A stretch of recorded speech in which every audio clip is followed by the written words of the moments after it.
ದೇವರು ಕ್ರಯಕ್ಕೆ ತಗೊಂಡಿದ್ದಾನೆ. ಅದರಿಂದ ನಿಮ್ಮ ದೇಹ ನಿಮ್ಮ ಸ್ವಂತ ಸೊತ್ತಲ್ಲ. ನನ್ನ ದೇಹ ನನ್ನ ಸ್ವಂತ ಸೊತ್ತಲ್ಲ. ನಾವೆಲ್ಲ ನೆನೆಸುವಂಥದ್ದು ಇದು ನನ್ನ ದೇಹ, ನನಗೆ ಇಷ್ಟ ಬಂದಾಗೆ ನಾನು ಮಾಡ್ಬೋದು ಎಂಬುದಾಗಿ. ಆದ್ರೆ ವಾಕ್ಯ ಏನ್ ಹೇಳ್ತದೆ? ಆ ರೀತಿ ಮಾಡಕ್ಕೆ ಸಾಧ್ಯ ಇಲ್ಲ ಎಂಬುದಾಗಿ ವ್ಯಕ್ತವಾಗಿ ನಾವು ನೋಡುವಂಥದ್ದು. ಅದರಿಂದ ಒಬ್ಬ ವಿಶ್ವಾಸಿಗೆ ತನ್ನ ದೇಹವನ್ನು ತನಗೆ ಇಷ್ಟ ಬಂದಂತೆ ಉಪಯೋಗಿಸುವುದಕ್ಕೆ ಸಾಧ್ಯವಿಲ್ಲ. ಇದು ನನ್ನ ದೇಹ, ನನಗೆ ಬೇಕಾದಾಗ ಮಲ್ಕೊಳ್ತೀನಿ, ನನಗೆ ಬೇಕಾಗ ಹೇಳ್ತೀನಿ, ನನಗೆ ಬೇಕಾದಾಗ ತಿಂತೀನಿ, ಬೇಡದಾಗ ಬೇಡ ಅಂತೀನಿ, ಎಲ್ಲ ನನ್ನ ಇಷ್ಟ ಬಂದ ಹಾಗೆ ನಾನು ಏನ್ ಬೇಕಾದ್ರೂ ಮಾಡ್ಕೊಳ್ತೀನಿ. ಆ ಒಂದು ಸ್ವಾತಂತ್ರ್ಯ ಒಬ್ಬ ವಿಶ್ವಾಸಿಗಿಲ್ಲ. ಈ ದೇಹವು ದೇವರ ಘನತೆಗಾಗಿ ಉಪಯೋಗಿಸಲ್ಪಡಬೇಕು. ಅದು ವ್ಯಕ್ತವಾಗಿ ದೇವರ ವಾಕ್ಯ ನಮಗೆ ಬೋಧಿಸುವಂತದ್ದಾಗಿದೆ. ಅಲ್ಲ, ನಮ್ಗೆಲ್ಲ ಒಂದು ದೇಹವಿದೆ. ಈ ದೇಹ ಇದನ್ನ ಯಾವ ರೀತಿ ನಾವು ಉಪಯೋಗಿಸಿಕೊಳ್ಳುತ್ತಿದ್ದೇವೆ ಎಂಬಂಥದ್ದು ನಮಗೆ ಗೊತ್ತಿದೆ. ನನ್ನ ದೇಹವನ್ನು ನಾನು ಹೇಗೆ ಉಪಯೋಗಿಸಿಕೊಳ್ಳುತ್ತಾ ಇದ್ದೇನೆ ಎಂಬುದು ನನಗೆ ಗೊತ್ತಿದೆ. ಅದರಲ್ಲಿರುವ ಬಲಹೀನತೆಗಳು, ನನ್ನಲ್ಲಿರುವ ತಪ್ಪುಗಳು, ಅದೆಲ್ಲ ನನಗೆ ಗೊತ್ತಿದೆ. ಆದ್ರೆ ನಾವು ಒಬ್ಬರನ್ನೊಬ್ಬರು ನೋಡುವಾಗ ಅದು ನಮಗೆ ಗೊತ್ತಾಗೋದಿಲ್ಲ. ನೀವು ನನ್ನನ್ನೇ ನೋಡಿದಾಗ ಈ ನನ್ನ ದೇಹದಲ್ಲಿ ಯಾವುದೆಲ್ಲ ಪಾಪ ಮಾಡಿದ್ದೀನಿ ಎಂಬುದಾಗಿ ಏನು ಇಲ್ಲಿ ಹಣ ಮೇಲೆ ಬರ್ದಿಟ್ಟಿಲ್ಲ, ನಿಮ್ಗೆ ಅದು ಗೊತ್ತಾಗೋದಿಲ್ಲ. ಒಳ್ಳೆ ಪ್ರಸಂಗಿ, ಚೆನ್ನಾಗಿ ವಾಕ್ಯ ಮಾತಾಡ್ತಾರೆ, ದೊಡ್ಡ ಭಕ್ತರು ಇರಬೇಕು ಅಂತ ನೀವು ಅನ್ಸ್ಕೊಳ್ತೀರಿ ಅಲ್ವಾ? ನಾನು ನಿಮ್ಮನ್ನು ನೋಡುವಾಗ ನಿಮ್ಮ ದೇಹವನ್ನು ನೀವು ಹೇಗೆ ಉಪಯೋಗಿಸ್ಕೊಳ್ತಾ ಇದ್ದೀರಿ ಅದು ನನಗೂ ಗೊತ್ತಿಲ್ಲ. ಅದೇ ನಾನು ನೋಡುದಿಷ್ಟೇ, ತುಂಬಾ ವಿಶ್ವಾಸಿಗಳು ಚೆನ್ನಾಗಿ ವಾಕ್ಯ ಕೇಳಿಗೆ ಆಸಕ್ತಿ ಇರುವವರು ಎಲ್ಲ ಬಂದಿದ್ದಾರೆ, ಸಮಯಕ್ಕೆ ವಾಕ್ಯ ಕೇಳ್ತಾ ಇದ್ದಾರೆ. ಈ ಕನ್ನಡದಲ್ಲಿ ಒಂದು ಗಾದೆ ಹೇಳ್ತಾರೆ, ಒಳಗುಟ್ಟು ಶಿವನೇ ಬಲ್ಲ ಎಂಬುದಾಗಿ. ನಮಗೆಲ್ಲ ನಮ್ಮದೇ ಆದ ಒಂದು ಒಳಗುಟ್ಟಿದೆ, ಆ ದೇವರಿಗೆ ಗೊತ್ತು. ಅದರಿಂದ ಈ ದೇಹವನ್ನು ನಮಗೆ ಇಷ್ಟ ಬಂದಂತೆ ಉಪಯೋಗಿಸುವುದಕ್ಕೆ ನಮಗೆ ಸ್ವಾತಂತ್ರ್ಯವಿಲ್ಲ. ಅದಕ್ಕೆ ಪೂರಕವಾಗಿ ಕೆಲವು ಅಂಶಗಳನ್ನು ನಮ್ಮ ಧ್ಯಾನಕ್ಕೋಸ್ಕರ ನಾನು ತರುತ್ತೇನೆ. ಮೊದಲನೇದಾಗಿ, ಈ ದೇಹವು ಮಹಿಮೆಯುಳ್ಳ ದೇವರ ಕೈಗಳಿಂದ ಸೃಷ್ಟಿಸಲ್ಪಟ್ಟಿದೆ. ಈ ದೇಹ ಮಹಿಮೆಯುಳ್ಳ ದೇವರ ಕೈಗಳಿಂದ ಸೃಷ್ಟಿಸಲ್ಪಟ್ಟಿದೆ. ಆದಿಕಾಂಡ 2ನೇ ಅಧ್ಯಾಯದ 7ನೇ ವಾಕ್ಯದಲ್ಲಿ ನಾವು ಈ ರೀತಿ ಓದುತ್ತೇವೆ, ಹೀಗಿರಲು ಯೆಹೋವ ದೇವರು ನೆಲದ ಮಣ್ಣಿನಿಂದ ಮನುಷ್ಯನನ್ನು ರೂಪಿಸಿ ಅವನ ಮೂಗಿನಲ್ಲಿ ಶ್ವಾಸವನ್ನು ಊದಿದನು, ಆಗ ಮನುಷ್ಯನು ಬದುಕುವ ಪ್ರಾಣಿಯಾದನು. ಇಲ್ಲಿ ಯೆಹೋವ ದೇವರು ನೆಲದ ಮಣ್ಣಿನಿಂದ ಮನುಷ್ಯನನ್ನು ರೂಪಿಸಿದನು. ಈ ದೇಹ ಮಣ್ಣಿನಿಂದ ರೂಪಿಸಲ್ಪಟ್ಟದ್ದು, ಅದು ವ್ಯಕ್ತವಾಗಿ ದೇವರ ವಾಕ್ಯದಲ್ಲಿ ನೋಡ್ತೇವೆ. ಅದರಿಂದಲೇ ಮಣ್ಣಿನಿಂದ ಬಂದದ್ದು ಮಣ್ಣಿಗೆ ತಿರುಗಿ ಸೇರ್ತದೆ ಎಂಬುದಾಗಿ ನಾವು ಹೇಳುವಂಥದ್ದು. ಬೇರೆ ಏನು ಇದರಲ್ಲಿಲ್ಲ, ಆದ್ರೆ ದೇವರು ಇದನ್ನ ರೂಪಿಸಿದ್ದಾನೆ. ಒಂದು ಆನೆ ಸತ್ರೆ ಅದರ ದಂತಕ್ಕೆ ಬೆಲೆ ಇದೆ, ಹುಲಿ ಸತ್ರೆ ಅದರ ಉಗುರಿಗೆ ಬೆಲೆ ಇದೆ. ಇನ್ನು ಬೇರೆ ಯಾವುದಾದ್ರೂ ಒಂದು ಪಕ್ಷಿ ಸತ್ರೆ ಅದರ ಗರಿಗಳಿಗೆ ಬೆಲೆ ಇದೆ. ಈ ಮನುಷ್ಯನ ಸತ್ರೆ ಯಾವ್ದಕ್ಕಿದ್ರೆ ಬೆಲೆ? ಅವನದ್ದೇ ಆದ ಈ ದೇಹದಲ್ಲಿರುವ ಯಾವುದಕ್ಕೂ ಯಾವ ಬೆಲೆಯೂ ಇಲ್ಲ. ಮತ್ತೆ ಏನಾದ್ರೂ ಈ ತಲೆ ಬುರುಡೆನ ಯಾರಾದ್ರೂ ತಗೊಂಡೋಗಿ ಮೆಡಿಕಲ್ ಕಾಲೇಜಲ್ಲಿ ಕಲಿಕೆ ಏನೋ ತಗೊಂಡು ಹೋಗ್ಬೋದು ಅಷ್ಟೇ, ಅದು ಬೇರೆ ಯಾವ ಬೆಲೆನೂ ಇದಕ್ಕಿಲ್ಲ. ಈ ನಮ್ಮ ದೇಹಕ್ಕೆ ಅಷ್ಟೇ. ಆದರೆ ನಮಗೆ ಇನ್ನು ಯಾಕೆ ಬೆಲೆ ಬಂದಿದೆ ಎಂಬುದಾಗಿ ಕೇಳಿದರೆ, ನಮ್ಮನ್ನು ರೂಪಿಸಿದ್ದು ದೇವರ ಕೈಗಳಿಂದ. ಆ ದೇವರು ಯಾರು? ಮಹಿಮೆಯುಳ್ಳ ದೇವರು. ನಿನ್ನೆ ಸಾಯಂಕಾಲ ನಾವು ಅದನ್ನು ನೋಡ್ತಾ ಬಂದಿದ್ದೇವೆ. ಮಹಿಮೆಯುಳ್ಳ ದೇವರು ತನ್ನ ಮಹಿಮೆಯುಳ್ಳ ಕೈಗಳಿಂದ ನಮ್ಮ ದೇಹಕ್ಕೆ ರೂಪ ಕೊಟ್ಟಿರುವುದರಿಂದ ನಮಗೆ ಇವತ್ತು ಏನೋ ಸ್ವಲ್ಪ ಬೆಲೆ ಈ ಲೋಕದಲ್ಲಿದೆ. ಅಲ್ಲದೆ ಈ ಮಣ್ಣಿಗೆ ಯಾವ ಬೆಲೆಯೂ ಇಲ್ಲ. ಅದರಿಂದ ಈ ದೇಹವು ದೇವರು ತನ್ನ ಸ್ವಂತ ಕೈಯಿಂದ ರೂಪಿಸಿದ ಒಂದು ದೇಹವಾಗಿದೆ. ಈ ದೇಹವನ್ನು ದೇವರು ರೂಪಿಸಿದಾಗ ಅದರಲ್ಲಿ ಯಾವ ಪಾಪದ ಅಂಶವೂ ಇರಲಿಲ್ಲ. ದೇವರು ನಮ್ಮನ್ನು ಸೃಷ್ಟಿಸಿದಾಗ, ಮನುಷ್ಯನನ್ನು ದೇವರು ಅವನಲ್ಲಿ ಯಾವ ಪಾಪನೂ ಇರಲಿಲ್ಲ. ಯಾಕಂದ್ರೆ ನಿಷ್ಪಾಪಿಯಾದ, ಯಾವ ಪಾಪ ಇಲ್ಲದ ಪರಿಶುದ್ಧನಾದ ದೇವರು ತನ್ನ ಪರಿಶುದ್ಧ ಕೈಗಳಿಂದ ಈ ಮನುಷ್ಯನ ನಿರ್ಮಿಸಿದ್ದಾನೆ. ಈ ಕೆಲವು ವೈದ್ಯರೆಲ್ಲ ಶಸ್ತ್ರಚಿಕಿತ್ಸೆ ಸರ್ಜರಿ ಎಲ್ಲ ಮಾಡುವಾಗ ಅವರು ಆಪರೇಷನ್ ಥಿಯೇಟರ್ನೊಳಗೆ ತುಂಬಾ ಜಾಗ್ರತೆಯಿಂದ ನೋಡ್ಕೊಳ್ತಾರೆ. ಯಾಕೆ? ಅಲ್ಲಿ ಯಾವ ಇನ್ಫೆಕ್ಷನ್ ಉಂಟಾಗಬಾರ್ದು, ಯಾವುದೇ ಅಣುಬಾಧೆ ಅಲ್ಲಿ ಉಂಟಾಗಬಾರದು. ಅದರಿಂದ ಅವರು ತೊಟ್ಟುಕೊಳ್ಳುವ ವಸ್ತ್ರ ಹೊರಗಿಂದ ಬಂದದನ್ನೆಲ್ಲ ಒಳಗಡೆ ಅವರು ಧರಿಸೋದಿಲ್ಲ. ಯಾಕಂದ್ರೆ ಯಾವ್ದಾದ್ರು ಅಣುಗಳಿದ್ರೆ ಅದರಲ್ಲಿ ಅಣುಬಾಧೆ ಉಂಟಾಗ್ತದೆ, ಇನ್ಫೆಕ್ಷನ್ ಉಂಟಾಗ್ತದೆ. ಅಲ್ಲ, ಎಲ್ಲವನ್ನು ಯಾವ ಅಣು ಇಲ್ಲದಂತಹ ಒಂದು ಸ್ಥಿತಿಗೆ ತಂದು ಅಲ್ಲಿ ಈ ಶಸ್ತ್ರಕ್ರಿಯೆ ಮಾಡ್ತಾರೆ. ಆಗ ರೋಗಿಗೆ ಬೇಗ ವಾಸಿ ಆಗ್ತದೆ. ಅಲ್ಲಿ ಏನಾದ್ರೂ ಅಣು ಇದ್ರೆ ಅಣುಬಾಧೆ ಉಂಟಾಗಿ ಈ ರೋಗಿ ಸಾಯುವಂತ ಸಾಧ್ಯತೆ ಇದೆ.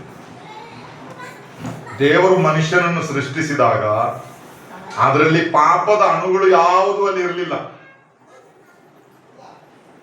ಪರಿಶುದ್ಧ ಕೈಗಳಿಂದ ಸೃಷ್ಟಿಸಿದ. ಹಾಗಾದ್ರೆ ನಮ್ಮ ಪೂರ್ವಿಕನಾದ ಮೊದಲನೆಯ ಪುರುಷನಾದ ಆದಮನನ್ನು ದೇವರು ಸೃಷ್ಟಿಸಿದಾಗ ಪಾಪ ಇಲ್ಲದವನಾಗಿ ಸೃಷ್ಟಿಸಿದರು. ಆದ್ರೆ ಈಗ ನಮ್ಮೊಳಗೆ ಪಾಪ ಸೇರಿಕೊಂಡಿದೆ. ಈಗ ನಮ್ಮೊಳಗೆ ಪಾಪ ಸೇರಿಕೊಂಡಿದೆ. ಆದ್ರೆ ಈ ಪಾಪ ಅಂದ್ರೆ ಸೃಷ್ಟಿಯಲ್ಲಿ ನಮಗೆ ದೊರಕಿದಂತಹ ಒಂದು ಸ್ವಭಾವವಲ್ಲ, ಆಮೇಲೆ ಸೇರಿಸಿಕೊಂಡಂತಹ ಒಂದು ಸ್ವಭಾವ. ಸೃಷ್ಟಿಸಿದಾಗ ದೇವರು ನಮ್ಮನ್ನ ಪರಿಪೂರ್ಣನಾಗಿ ಸೃಷ್ಟಿಸಿದ. ಅದರೊಂದಿಗೆ ಮತ್ತೆ ಏನು ಸೇರಿಸಿಕೊಳ್ಳಿಕ್ಕಿಲ್ಲ. ಈ ಪೂರ್ಣವಾದದ್ದನ್ನು ಮತ್ತೆ ಪೂರ್ಣ ಮಾಡ್ಲಿಕ್ಕಾಗ್ತದ? ಉದಾಹರಣೆಗೆ ಒಂದು ವೃತ್ತ, ಸರ್ಕಲ್. ಒಂದು ಸರ್ಕಲ್ ಅಥವಾ ಒಂದು ವೃತ್ತ ಎಂಬುದಾಗಿ ಯಾಕೆ ನಾವು ಕರೀತೇವೆ? ಅದು ಆ ವೃತ್ತ ಅದು ಪರಿಪೂರ್ಣವಾಗಿರೋದ್ರಿಂದ, ಅದು ಓರೆಕೋರೆಯಾಗಿರುವಂತದ್ದಲ್ಲ. ಹಾಗಿದ್ರೆ ಅದಕ್ಕೆ ಬೇರೆ ಹೆಸರು, ಚೌಕ, ತ್ರಿಕೋನ, ಬೇರೆ ಬೇರೆ ಹೆಸರು ನಾವು ಕರಿಬಹುದು. ಆ ವೃತ್ತವನ್ನ ವೃತ್ತ ಎಂಬುದಾಗಿ ಕರಿಬೇಕಾದ್ರೆ ಅದು ಪರ್ಫೆಕ್ಟ್ ಸರ್ಕಲ್ ಆಗಿರುತ್ತೆ.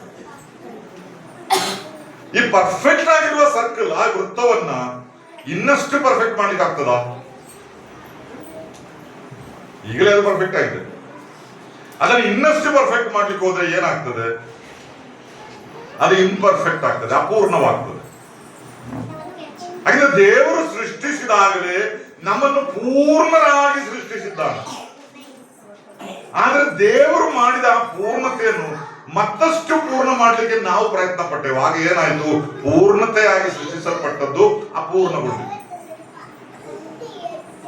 ಹಾಗೆ ಈ ಮನುಷ್ಯನ ಜೀವಿತದಲ್ಲಿ ಪಾಪವು ಹೊಕ್ಕಿತು, ಅವನು ಅಪೂರ್ಣನಾಗಿ ತೀರಿದನು.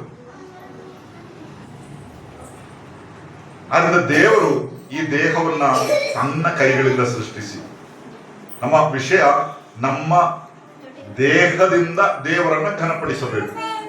ದೇಹ ಅಂದ್ರೆ ಈ ದೇಹದ ಒಂದೊಂದು ಅಂಗಗಳು, ನಮ್ಮ ಕಣ್ಣುಗಳು. ನಾವು ಕಣ್ಣು ಯಾಕೆ? ನೋಡ್ಲಿಕ್ಕೆ. ನಾವು ನೋಡುವಂತ ಒಂದೊಂದು ವಿಷಯವು ಅದು ದೇವರ ಘನತೆಗಾಗಿ ಆಗಿದೆಯೋ ಎಂಬುದನ್ನ ನಾವು ಪರೀಕ್ಷಿಸ್ತೇವೆ. ತುಂಬಾ ವಿಷಯ ನಾವು ನೋಡ್ತೇವೆ ಈಗೆಲ್ಲ, ಮೊಬೈಲ್ ಅಲ್ಲಿ ಎಲ್ಲ ಏನೆಲ್ಲ ನೋಡುವಂತ ಕಾಲ ಅಲ್ವಾ? ಇಂಟರ್ನೆಟ್ ಇದ್ರೆ ಏನ್ ಬೇಕಾದ್ರೂ ನೋಡ್ಬೋದು, ಏನ್ ನೋಡ್ಲಿಕ್ಕೆ ಆಗೋದಿಲ್ಲ. ಆದ್ರೆ ಅದರಿಂದ ದೇವರಿಗೆ ಘನತೆ ಉಂಟಾಗ್ತದ? ಅದನ್ನ ನೆನೆಸ್ಕೊಳ್ಬೇಕು.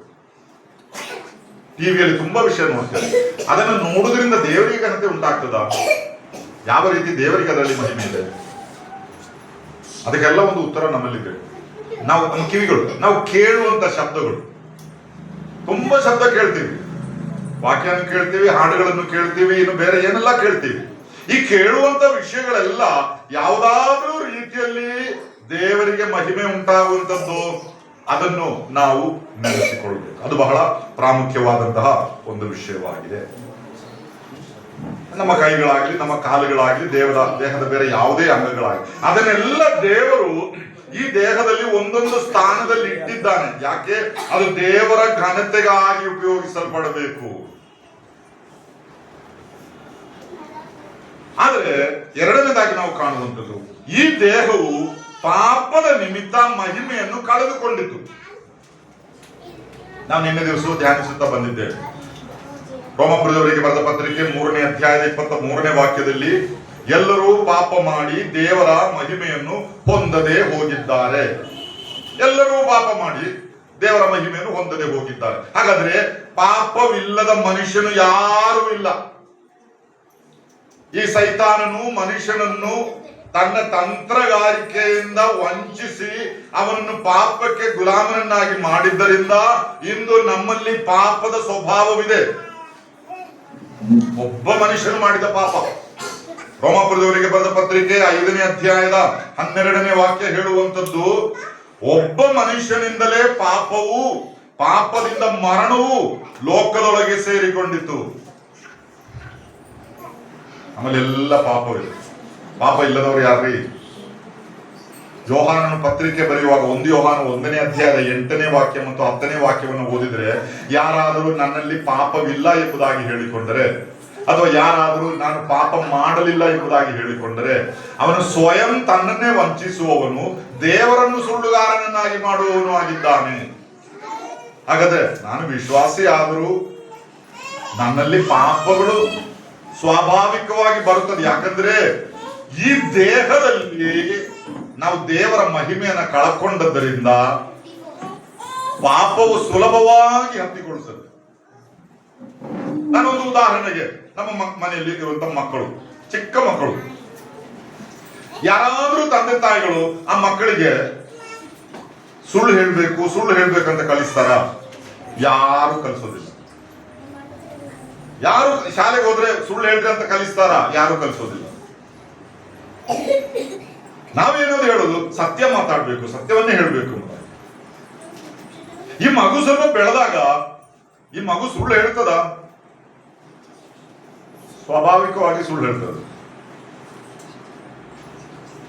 ಅದು ಎಲ್ಲ ಪ್ರಾಯದಲ್ಲಿ ಅವರವರ ಪ್ರಾಯಕ್ಕೆ ಅನುಗುಣವಾಗಿ ಮಕ್ಕಳು ಸುಳ್ಳುಗಳನ್ನು ಹೇಳ್ತಾರೆ. ಚಿಕ್ಕ ಮಕ್ಕಳಿಗೆ ಅವರದ್ದೇ ಆದ ಕೆಲವು ಸುಳ್ಳುಗಳಿದೆ, ಸ್ವಲ್ಪ ಬೆಳೆದಾಗ ಬೇರೆ ಕೆಲವು ಸುಳ್ಳುಗಳಿದೆ. ಇದು ಯಾರು ಕಲಿಸಿದ್ರಿ? ಶಾಲೆ ಕಲಿಸಿದ್ರ? ಅಪ್ಪ ಅಮ್ಮ ಕಲಿಸಿದ್ರ? ಯಾರು ಕಲಿಸಿಲ್ಲ ಸುಳ್ಳು ಹೇಳ್ರಿ ಅಂತ. ಆದ್ರೆ ಸ್ವಾಭಾವಿಕವಾಗಿ ಅವ್ರಿಗೆ ಬಂದಿಲ್ಲ. ಸತ್ಯ ಅಂದ್ರೆ ನಾವು ಕಲಿಸಬೇಕಿಲ್ಲ, ಅವ್ರು ಸತ್ಯ ಹೇಳೋದಿಲ್ಲ. ಇದಕ್ಕೆ ಕಾರಣವೇನು? ಹುಟ್ಟಿನಿಂದಲೇ ಜನ್ಮತ ನಮ್ಮೊಳಗೆ ಈ ಪಾಪದ ಸ್ವಭಾವವಿದೆ. ಅಂದ್ರೆ ಸುಳ್ಳು ಹೇಳುವುದು ಮಾತ್ರವಲ್ಲ, ಎಷ್ಟೋ ಪಾಪ ಕ್ರಿಯೆಗಳನ್ನು ನಾವು ಮಾಡುತ್ತೇವೆ. ಅಂದ್ರೆ ಈ ದೇಹದೊಳಗೆ ಅದು ಅಡಕವಾಗಿದೆ. ಯಾಕಂದ್ರೆ ದೇವರ ಮಹಿಮೆಯನ್ನು ನಾವು ಕಳಕೊಂಡಿದ್ದೇವೆ. ಈ ದೇಹವು ಇಂದು ಪಾಪದ ದಾಸತ್ವದಲ್ಲಿದೆ, ಗುಲಾಮಗಿರಿಯಲ್ಲಿದೆ.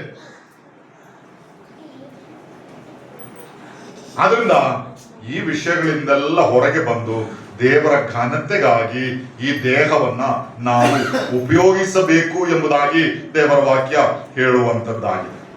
ಮೂರನೇದಾಗಿ, ಈ ದೇಹವು ದೇವರು ಮೊದಲೇ ನೇಮಿಸಿದ ಸತ್ಕಾರ್ಯಗಳನ್ನು ಮಾಡುವುದಕ್ಕಾಗಿ ಸೃಷ್ಟಿಸಲ್ಪಟ್ಟಿದೆ. ಈ ದೇಹದಿಂದ ನಾವು ಕೆಲವು ಕಾರ್ಯಗಳನ್ನೆಲ್ಲ ಮಾಡಬೇಕು, ಕೆಲವು ಕೆಲಸಗಳನ್ನೆಲ್ಲ ಮಾಡಬೇಕು. ಅದಕ್ಕೋಸ್ಕರ ನಾವು ಸೃಷ್ಟಿಸಲ್ಪಟ್ಟಿದ್ದೇವೆ. ನಾವು ತುಂಬಾ ಕೆಲಸ ಎಲ್ಲ ಮಾಡ್ತೀವಿ ಈ ದೇಹದಿಂದ, ಅಲ್ವಾ? ಕೆಲವು ಕೆಲಸ ಎಲ್ಲರ ಮುಂದೆ ಮಾಡ್ತೀವಿ, ಕೆಲವು ಕೆಲಸ ಮನೆ ಒಳಗಡೆ ಕೂತ್ಕೊಂಡು ವರ್ಕ್ ಫ್ರಮ್ ಹೋಮ್ ಎಲ್ಲ ಈಗ ಧಾರಾಳವಾಗಿದೆಯಲ್ಲ, ಅದು ಮಾಡ್ತೀವಿ. ಇನ್ನು ಕೆಲವು ಕೆಲಸ ಯಾರು ನೋಡಿದ್ರೆ ರಹಸ್ಯವಾಗಿಯೂ ಮಾಡ್ತೀವಿ. ಅದು ಬೇರೆ ಯಾರಿಗೂ ಹೇಳಲಿಕ್ಕೆ ನಮಗೂ ಧೈರ್ಯ ಎಲ್ಲ, ನಾವು ಹೇಳೋದಿಲ್ಲ. ಆದ್ರೆ ದೇವರದನ್ನೆಲ್ಲ ನೋಡ್ತಾ ಇದ್ದಾನೆ. ಹೀಗೆ ಈ ನಮ್ಮ ದೇಹದಿಂದ ನಾವು ಬೇರೆ ಬೇರೆ ಕೆಲಸ ಮಾಡುವವರಾಗಿದ್ದೇವೆ.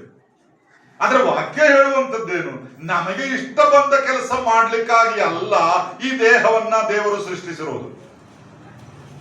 ನಾವು ಯಾವ ಕೆಲಸ ಮಾಡಬೇಕು ಎಂಬುದಾಗಿ ದೇವರು ಮೊದಲೇ ನೇಮಿಸಿದ್ದಾನೆ. ಎಫೆಸದವರಿಗೆ ಬರೆದ ಪತ್ರಿಕೆ 2ನೇ ಅಧ್ಯಾಯದ 10ನೇ ವಾಕ್ಯಕ್ಕೆ ನಾವು ಬರುವುದಾದ್ರೆ ಅಲ್ಲಿ ನಾವು ಕಾಣುವಂಥದ್ದು, ನಾವು ಆತನ ನಿರ್ಮಾಣ, ಸತ್ಕಾರ್ಯಗಳನ್ನು ಮಾಡುವುದಕ್ಕಾಗಿಯೇ ಕ್ರಿಸ್ತ ಯೇಸುವಿನಲ್ಲಿ ಸೃಷ್ಟಿಸಲ್ಪಟ್ಟೆವು.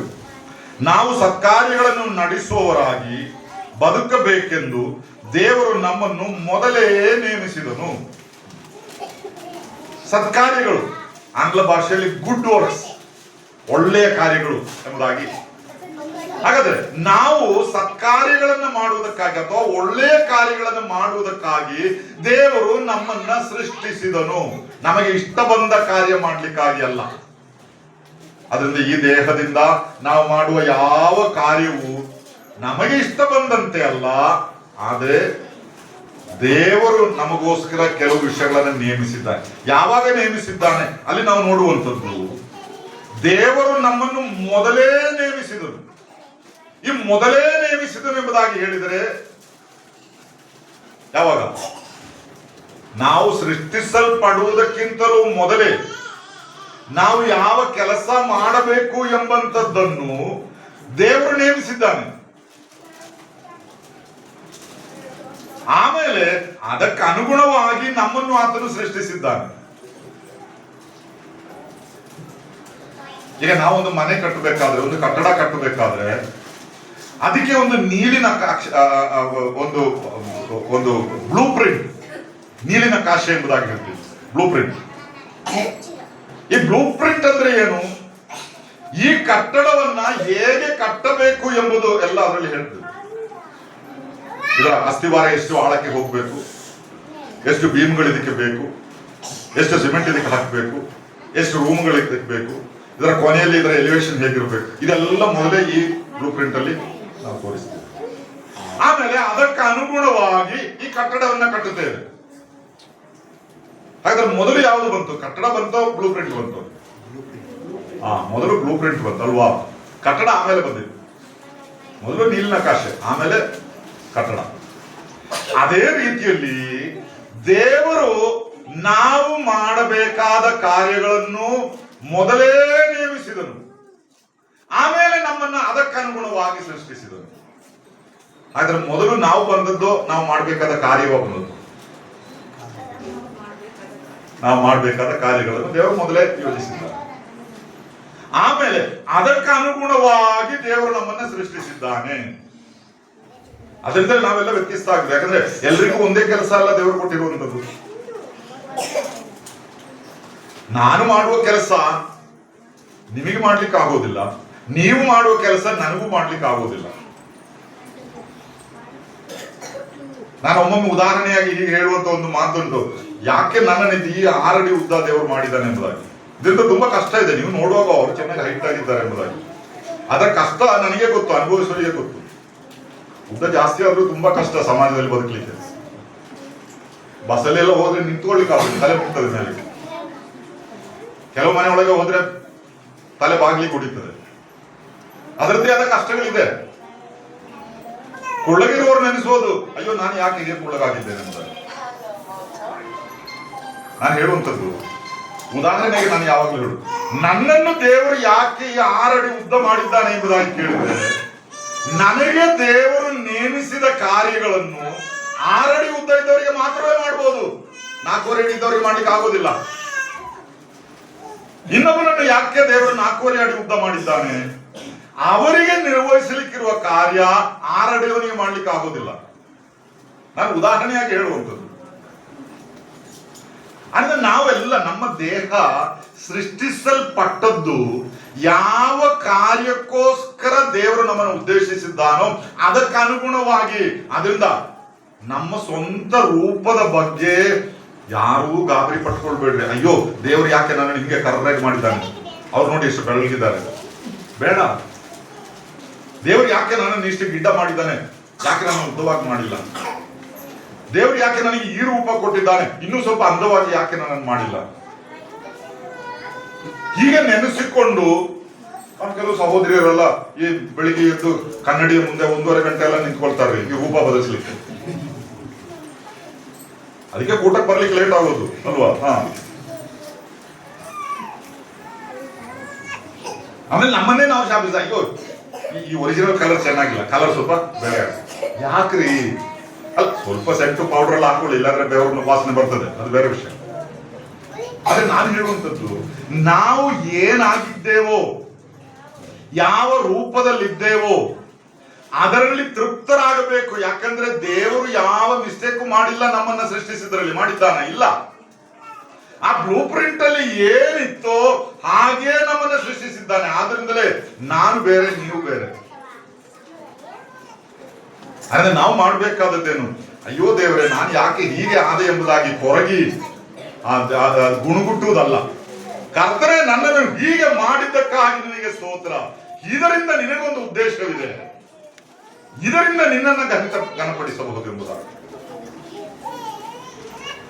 ಎಷ್ಟೋ ವಿಕಲಾಂಗರಿದ್ದಾರೆ, ವ್ಯಕ್ತಿಯ ಹೆಸರು ಮಾಡ್ತೋಯ್ತು, ದೊಡ್ಡ ಯೂಟ್ಯೂಬ್ ಅಲ್ಲೆಲ್ಲ ಯಾವಾಗಲೂ ನೋಡುವಂಥದ್ದು ಯಾರು, ಕೈಯು ಕಾಲು ಇಲ್ಲದಂತ ಒಬ್ಬ ವ್ಯಕ್ತಿ ಯಾವ ರೀತಿ ಸುವಾರ್ತೆ ಸಾರುವಂಥದ್ದು ನಿಕ್ಕಿನ ವಿಷಯ ಇಲ್ಲ, ನನಗೆ ಗೊತ್ತಿರುವಂತ ವಿಷಯ. ದೇವರು ಯಾಕೆ ಅವನನ್ನು ಹಾಗೆ ಮಾಡಿದ್ದಾನೆ ಎಂಬುದಾಗಿ. ಈ ನಿಕ್ಕ ಪ್ರಸಂಗ ಮಾಡ್ಬೇಕಾದ್ರೆ ಅವನು ಎತ್ತಿ ಮೇಜಿನ ಮೇಲೆ ನಿಲ್ಲಿಸ್ತಾರೆ, ಅಂದ್ರೆ ಇಷ್ಟೇ ಇರೋದು. ಕೈ ಇಲ್ಲ, ಕಾಲು ಎಲ್ಲ ಅಂದ್ಕೊಡುವಂಕಾಗಿದೆ. ಆಮೇಲೆ ಅವನಿಗೆ ಫಸ್ಟಿಗೆ ಹೇಳುವಂಥದ್ದು, I am created in the image and likeness of god. ನಾನು ದೇವರ ಸ್ವರೂಪದಲ್ಲಿ, ದೇವರ ಹೋಲಿಕೆಗೆ ಸರಿಯಾಗಿ ಸೃಷ್ಟಿಸಲ್ಪಟ್ಟಿದ್ದೇನೆ. ಜನರೆಲ್ಲ ಇವನನ್ನು ನೋಡ್ತಾರೆ, ದೇವರು ಹಿಂಗೆ ಇದ್ದಾನೆ. ನಾನು ಹೇಳ್ತಾ ಬರುವಂಥದ್ದು, ದೇವರಿಗೆ ಯಾವ ಮಿಸ್ಟೇಕು ಆಗಿಲ್ಲ, ಯಾವ ಮಿಸ್ಟೇಕು ಆಗಿಲ್ಲ. ಅದರಿಂದ ನೀವು ಯಾವ ಸ್ಥಿತಿಯಲ್ಲಿ ಇದ್ದೀರೋ ದೇವರಿಗೆ ಸ್ತೋತ್ರ. ಆದ್ರೆ ನೀವು ಮಾಡಬೇಕಾದ ಕೆಲಸ ದೇವರು ನಿಶ್ಚಯಿಸಿದ್ದಾನೆ. ಅದರಿಂದ ನಾವು ವಿಫಲರಾಗುವುದು ಯಾವಾಗ ಅಂತ ಹೇಳಿದ್ರೆ, ನಮಗೆ ನೇಮಿಸದ ಬೇರೆ ಯಾವುದೋ ಕೆಲಸ ಮಾಡ್ಲಿಕ್ಕೆ ನಾವು ಪ್ರಯತ್ನ ಪಡ್ತೀವಿ ಈ ದೇಹದಿಂದ, ಅದರಲ್ಲಿ ನಾವು ಸಕ್ಸಸ್ ಆಗೋದಿಲ್ಲ. ಅಂದ್ರೆ ನನಗೆ ದೇವರು ಏನು ನೇಮಿಸಿದ್ದಾನೋ ಅದನ್ನ ತಿಳ್ಕೊಂಡು ಅದರಲ್ಲಿ ನಾನು ಮುಂದುವರಿಯುವುದಾದ್ರೆ ಖಂಡಿತವಾಗಿಯೂ ನಾನು ದೇವರನ್ನ ಘನಪಡಿಸ್ತೇನೆ. ಅದರಿಂದ ದೇವರು ಮೊದಲೇ ನಾನು ಮಾಡಬೇಕಾದ ಕಾರ್ಯವನ್ನ ಸಿದ್ಧ ಮಾಡಿದ್ದಾನೆ.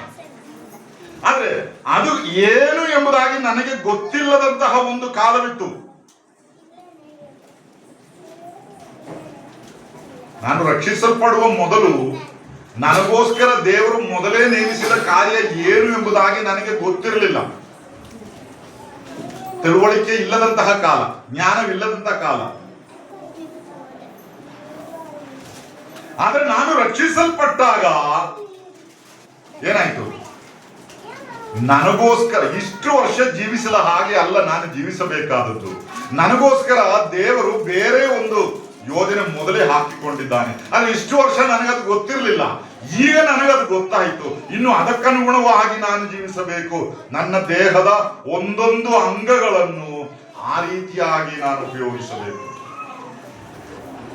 ಅದರಿಂದ ಈ ದೇಹ ದೇವರು ಮೊದಲೇ ನೇಮಿಸಿದ ಸತ್ಕಾರ್ಯಗಳನ್ನ ಮಾಡುವುದಕ್ಕಾಗಿ ಸೃಷ್ಟಿಸಲ್ಪಟ್ಟಿದೆ, ಹೊರತು ನಮಗೆ ಇಷ್ಟ ಬಂದ ಹಾಗೆ ಏನು ಬೇಕಾದರೂ ಮಾಡಲಿಕ್ಕಾಗಿ ಅಲ್ಲ.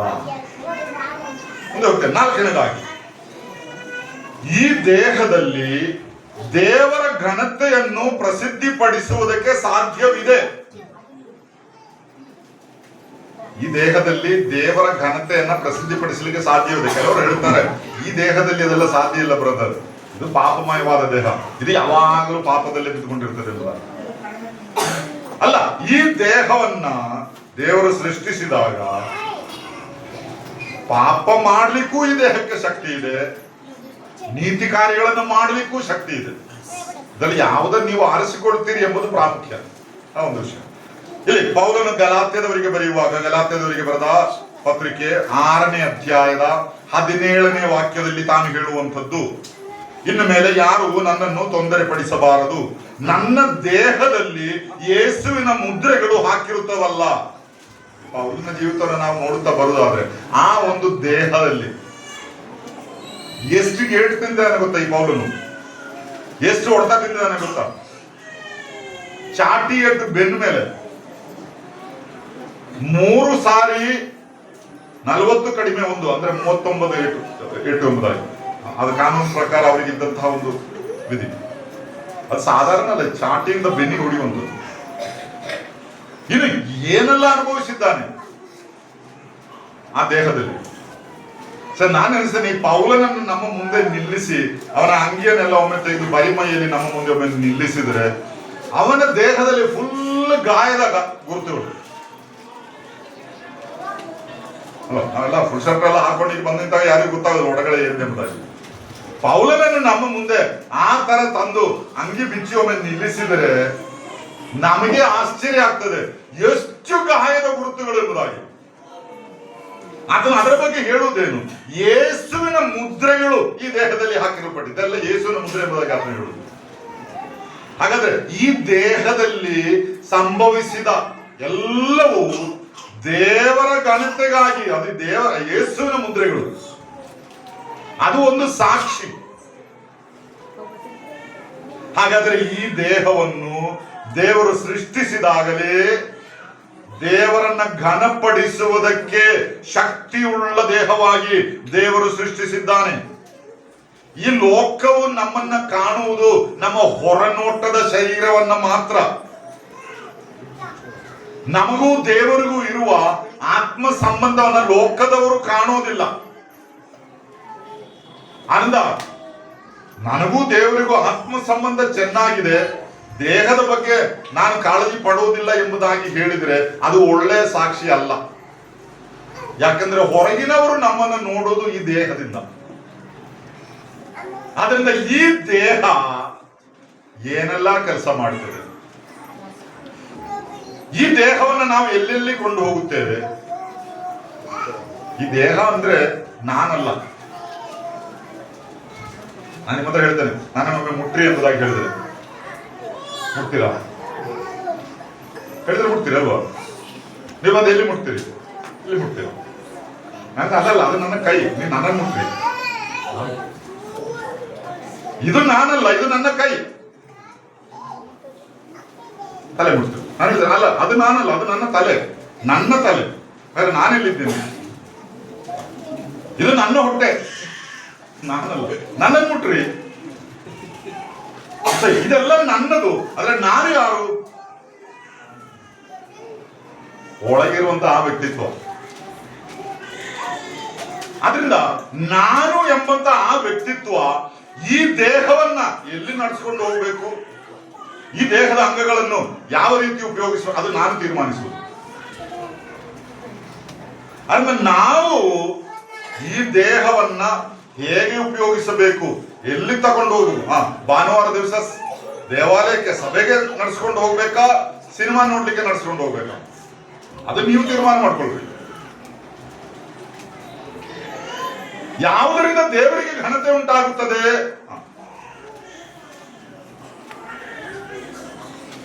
ನನ್ನ ಈ ಕೈಗಳಿಂದ ದೇವರಿಗೆ ಮೆಚ್ಚುಗೆಯಾದ ಕೆಲಸನೂ ಮಾಡ್ಬೋದು, ದೇವರಿಗೆ ಇಷ್ಟವಿಲ್ಲದ ಕೆಲಸನೂ ಮಾಡ್ಬೋದು. ಅದು ನನ್ನ ಆಯ್ಕೆ. ಆದ್ರೆ ಅದರಲ್ಲಿ ದೇವರಿಗೆ ಯಾವುದು ಮೆಚ್ಚುಗೆ ಆಗುತ್ತದೆ, ಅದು ಪ್ರಾಮುಖ್ಯವಾಗಿ ನಾವು ಚಿಂತಿಸಿಕೊಳ್ಳಬೇಕಾದ ವಿಷಯ. ಇನ್ನು ಈ ದೇಹದ ಬಗ್ಗೆ 5ನೇದಾಗಿ ಪೌಲನು ಹೇಳುವಂಥದ್ದು, ಮರಣಕ್ಕೆ ಒಳಗಾದ ಈ ದೇಹದಿಂದ ಕರ್ತನಾದ ಯೇಸು ಕ್ರಿಸ್ತನ ಮೂಲಕ ನಮಗೆ ಬಿಡುಗಡೆ ದೊರಕಿದೆ. ಮರಣಕ್ಕೆ ಒಳಗಾದ ಈ ದೇಹ. ರೋಮಾಪುರದವರಿಗೆ ಬರೆದ ಪತ್ರಿಕೆ 7ನೇ ಅಧ್ಯಾಯದ 24 ಮತ್ತು 25ನೇ ವಾಕ್ಯವನ್ನು ನಾವು ಓದುವುದಾದ್ರೆ, ಅಯ್ಯೋ, ನಾನು ಎಂಥ ದುರವಸ್ಥೆಯಲ್ಲಿ ಬಿದ್ದ ಮನುಷ್ಯನು, ಇಂಥ ಮರಣಕ್ಕೆ ಒಳಗಾದ ಈ ದೇಹದಿಂದ ನನ್ನನ್ನು ಬಿಡಿಸುವವರು ಯಾರು? ಬಿಡಿಸುವವನು ಇದ್ದಾನೆಂಬುದಕ್ಕಾಗಿ ನಮ್ಮ ಕರ್ತನಾದ ಯೇಸು ಕ್ರಿಸ್ತನ ಮೂಲಕ ದೇವರಿಗೆ ಸ್ತೋತ್ರ. ಹೀಗಿರಲಾಗಿ ನನ್ನಷ್ಟಕ್ಕೆ ನಾನೇ ಮನಸ್ಸಿನಿಂದ ದೇವರ ನಿಯಮಕ್ಕೆ ಆಳಾಗಿಯೂ ಶರೀರ ಭಾವದಿಂದ ಪಾಪವೆಂಬ ನಿಯಮಕ್ಕೆ ಆಳಾಗಿಯೂ ನಡೆದುಕೊಳ್ಳುವನಾಗಿದ್ದೇನೆ. ಇಲ್ಲಿ ಪೌಲನು ಹೇಳುವಂಥದ್ದು ಮೊದಲನೇದಾಗಿ ದೇಹದ ಬಗ್ಗೆ. ಇದು ಮರಣಕ್ಕೆ ಒಳಗಾದ ದೇಹ ಎಂಬುದಾಗಿ. ಆದ್ರೆ ಈ ದೇಹ ಪರ್ಮನೆಂಟ್ ಅಲ್ಲ, ಈ ದೇಹ ಶಾಶ್ವತವಲ್ಲ. ಇದು ಮರಣಕ್ಕೆ ಒಳಗಾದಂತಹ ಒಂದು ದೇಹ. ಅಂದ್ರೆ ಇಂದಲ್ಲ ನಾಳೆ ಇದಕ್ಕೆ ಒಂದು ಕೊನೆ ಇದೆ. 90ನೇ ಕೀರ್ತನೆಯಲ್ಲಿ ಮೋಶೆಯನ್ನು ಬರೆಯುವಾಗ ಹೇಳ್ತಾನೆ, ಮನುಷ್ಯನ ಆಯುಷ್ಕಾಲವು 70, ಬಲ ಹೆಚ್ಚಿದ್ದರೆ 80 ಎಂಬುದಾಗಿ. ಆವರೇಜ್, ಸರಾಸರಿ ಪ್ರಾಯವನ್ನು ಹೇಳುವಂಥದ್ದು. ಅದು ಹೇಳಿದ ಮೋಶೆಯನ್ನು 120 ವರ್ಷ ಬದುಕಿದ್ದಾನೆ. ಆದ್ರೆ ಆ ಸರಾಸರಿ ಆತನ ಹೇಳಿ. ಈಗ ಭಾರತದಲ್ಲಿರುವ ಸರಾಸರಿ ಅದಕ್ಕಿಂತಲೂ ಕಡಿಮೆ. ಅಂದ್ರೆ ಎಷ್ಟೇ ಆಗ್ಲಿ, ಈ 70 80 ಇನ್ನು 100 ವರ್ಷ ಅಂತ ಇಲ್ಲಿ ಕೆಲವು ಶತಾಯುಷಿಗಳೆಲ್ಲ ಇದ್ದಾರೆ, ಪೇಪರಲ್ಲೆಲ್ಲ ಬರ್ತದೆ ಅವ್ರ ಸುದ್ದಿ. ಇನ್ನು 70 80 90 100 ವರ್ಷ ಎಂಬಂಥದ್ದು ಆ ನಿತ್ಯತೆಗೆ ಹೋಲಿಸಿದಾಗ ಏನೂ ಇಲ್ಲ. ನಿತ್ಯತೆ ಅಂದ್ರೆ ಎಷ್ಟು ವರ್ಷ? ಇಟರ್ನಿಟಿ. ನಿತ್ಯತೆ ಅಂದ್ರೆ ಎಷ್ಟು ವರ್ಷ? ಲೆಕ್ಕ ಇಲ್ಲ. ನಿತ್ಯತೆಗೆ ಆದಿಯೂ ಇಲ್ಲ, ಕೊನೆಯೂ ಇಲ್ಲ.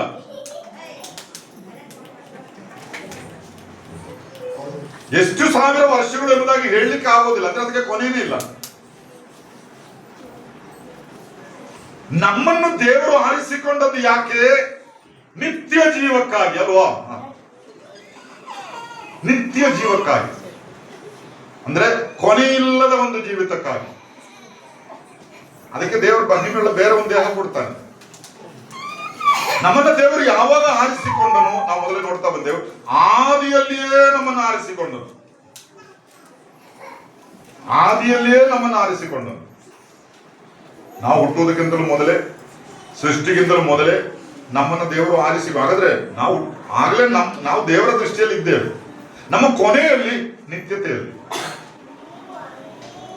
ಇದು ದೇವರ ಯೋಜನೆ. ಇದರ ಮಧ್ಯದಲ್ಲಿ 70 80 ವರ್ಷದ ಒಂದು ಕಾಲ, ಟೈಮ್ ದೇವರು ನಮಗೆ ಕೊಟ್ಟಿದ್ದಾರೆ. ಈ ಇಟರ್ನಿಟಿ ಅಂಡ್ ಟೈಮ್, ನಿತ್ಯತೆ ಮತ್ತು ಕಾಲ ಎಂಬುದರ ವ್ಯತ್ಯಾಸ ಏನು ಗೊತ್ತಾ? ನಿತ್ಯತೆಗೆ ಪ್ರಾರಂಭವೂ ಇಲ್ಲ, ಕೊನೆಯೂ ಇಲ್ಲ. ಕಾಲಕ್ಕೆ ಒಂದು ಪ್ರಾರಂಭವಿದೆ, ಒಂದು ಕೊನೆಯಿದೆ.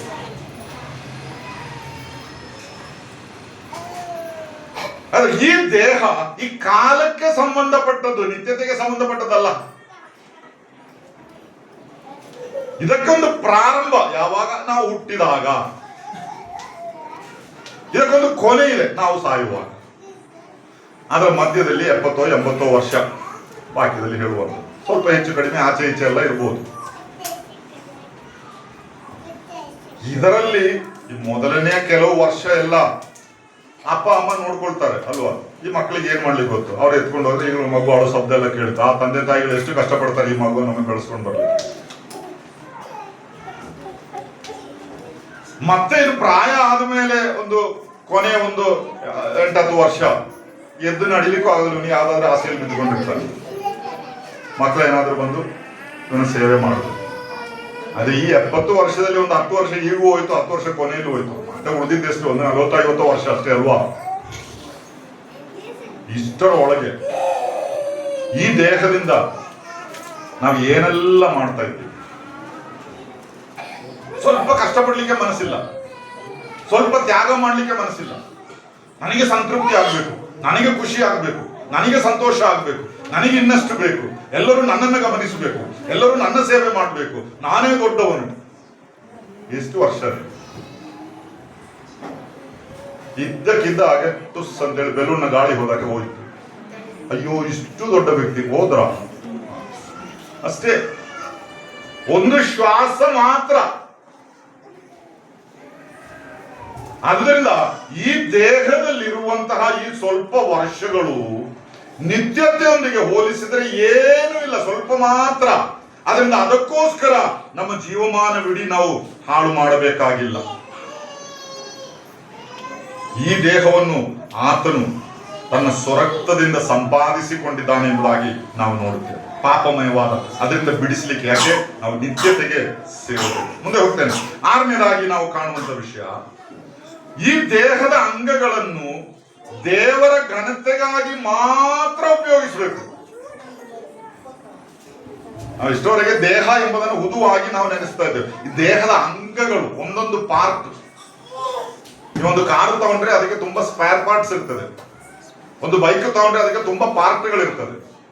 ಒಂದೊಂದು ಪಾರ್ಟ್ನಿಂದ ಒಂದೊಂದು ಉಪಯೋಗ. ಅದೇ ರೀತಿಯಲ್ಲಿ ಈ ದೇಹಕ್ಕೂ ತುಂಬಾ ಪಾರ್ಟ್ಗಳಿದೆ, ಅಂಗಗಳು.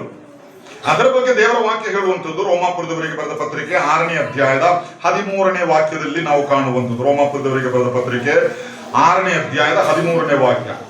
ಇದು ಮಾತ್ರವಲ್ಲದೆ ನೀವು ನಿಮ್ಮ ಅಂಗಗಳನ್ನು, ಅಂದ್ರೆ ನಿಮ್ಮ ಶರೀರದ ಪಾರ್ಟ್ಸ್, ಪಾಪಕ್ಕೆ ಒಪ್ಪಿಸುವವರಾಗಿದ್ದು ದುಷ್ಟತ್ವವನ್ನು ನಡೆಸುವ ಸಾಧನಗಳನ್ನಾಗಿ ಮಾಡಬೇಡಿರಿ.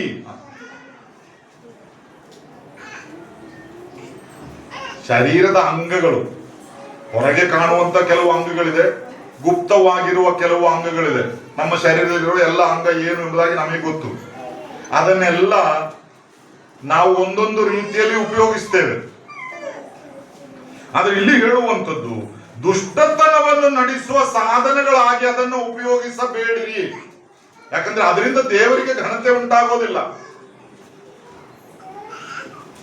ಅಂದ್ರೆ ನಮ್ಮ ದೇಹದಲ್ಲಿ ದೇವರು ಇಟ್ಟಿರುವ ಒಂದೊಂದು ಪಾರ್ಟ್, ಒಂದೊಂದು ಅಂಗ, ಅದನ್ನ ನಾವು ವೈಯಕ್ತಿಕವಾಗಿ ಯಾವುದಕ್ಕೆಲ್ಲ ಉಪಯೋಗಿಸುತ್ತಿದ್ದೇವೆ ಅದರ ಬಗ್ಗೆ ನಮಗೊಂದು ಕಾಳಜಿ ಬೇಕು. ಇದನ್ನ ಹೇಳುವಾಗ ನಮ್ಮಲ್ಲಿ ಭಯ ಉಂಟಾಗ್ತದೆ, ನನ್ನಲ್ಲಿ ಭಯ ಉಂಟಾಗ್ತದೆ. ಯಾಕಂದ್ರೆ ನಾವು ನೆನೆಸುವಂಥದ್ದು ಯಾರಿಗೂ ಗೊತ್ತಿಲ್ಲ, ಯಾರೂ ನೋಡ್ತಾ ಇಲ್ಲ, ನಾನು ಒಬ್ಬನೇ ಇದ್ದೇನೆ, ಮನೆಯಲ್ಲಿ ಯಾರೂ ಇಲ್ಲ, ಬೇರೆ ಯಾವ ಕೆಲಸನೂ ಇಲ್ಲ ಅಂದ್ರೆ ನನಗೆ ಇಷ್ಟವುಳ್ಳ ಕೆಲವು ವಿಷಯಗಳನ್ನು ಈ ಅಂಗಗಳಿಂದ ನಾನು ಮಾಡಿ ಸ್ವಲ್ಪ ಸಂತೃಪ್ತಿ ತಗೊಳ್ತೇನೆ ಎಂಬುದಾಗಿ ವಾಕ್ಯ ಏನ್ ಹೇಳ್ತದೆ? ಅದನ್ನ ಮಾಡಬೇಡ್ರಿ, ಅದನ್ನ ಆ ರೀತಿ ಮಾಡಬೇಡ್ರಿ.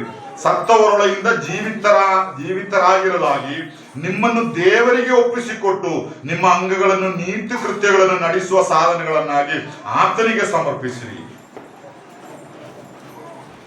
ಇಲ್ಲಿ ವ್ಯಕ್ತವಾಗಿ ದೇವರ ವಾಕ್ಯ ಹೇಳುವುದು. ಎಫೆಸದವರಿಗೆ ಬರೆದ ಪತ್ರಿಕೆ 2ನೇ ಅಧ್ಯಾಯದ 1ನೇ ವಾಕ್ಯದಲ್ಲಿ ಪೌಲನು ಹೇಳುವಂಥದ್ದು, ಅಪರಾಧಗಳ ಮತ್ತು ಪಾಪಗಳ ದೆಸೆಯಿಂದ ಸತ್ತವರಾಗಿದ್ದ ನಿಮ್ಮನ್ನು ಆತನು ಬದುಕಿಸಿದನು. ಒಂದು ಕಾಲದಲ್ಲಿ ನಾವು ಸತ್ತವರಾಗಿದ್ದೆವು. ಯಾವ ಕಾರಣದಿಂದ? ಅಪರಾಧಗಳ ಮತ್ತು ಪಾಪಗಳ ದೆಸೆಯಿಂದ ಸತ್ತವರಾಗಿದ್ದೆವು. ದೇವರು ನಮ್ಮನ್ನು ಬದುಕಿಸಿದನು, ಒಂದು ಹೊಸ ಜೀವವನ್ನು ನಮ್ಮಲ್ಲಿ ಕೊಟ್ಟಿದ್ದಾನೆ. ಆದ್ರೆ ಹಳೆ ಶರೀರ ಈಗಲೂ ನಮ್ಮಲ್ಲಿದೆ, ದೇಹ ಬದಲಾವಣೆ ಆಗಿಲ್ಲ. ಈಗ ನಮಗಿರೋ ದೊಡ್ಡ ಸಮಸ್ಯೆ ಅಂತ ಹೇಳಿದ್ರೆ, ಈ ಹಳೆ ಬಾಟ್ಲಿಯಲ್ಲಿ ಹೊಸ ವೈನ್ ಹಾಕಿದಾಗೆ ಒಳಗೆ ದೇವರು ಒಂದು ಹೊಸದನ್ನು ಇಟ್ಟಿದ್ದಾನೆ. ಆದ್ರೆ ಕವಚ ಈಗಲೂ ಹಳೆದೆ, ಅದು ಇನ್ನೂ ಮಾರ್ಪಾಟವಾಗಿಲ್ಲ. ಅದು ಮಾರ್ಪಾಟವಾಗ್ತದೆ ಯಾವಾಗ? ಯೇಸು ಕ್ರಿಸ್ತನ ಬರೋಣದಲ್ಲಿ. ಆದ್ರಿಂದ ಈಗ ನಮಗೆ ಉಂಟಾಗುವಂತಹ ಒಂದು ಆ ದೊಡ್ಡ ಸಮಸ್ಯೆ ಎಂಬುದಾಗಿ ಹೇಳಿದ್ರೆ, ಈ ದೇಹ ಒಂದು ಹೇಳ್ತದೆ, ದೇಹ ನಾನಲ್ಲ, ಇದು ನನ್ನ ದೇಹ, ನಾನು ಹೇಳ್ತಾ ಬಂದೆ, ನನ್ನ ಯಥಾರ್ಥ ವ್ಯಕ್ತಿಗೂ ಒಳಗಿದ್ದಾರೆ.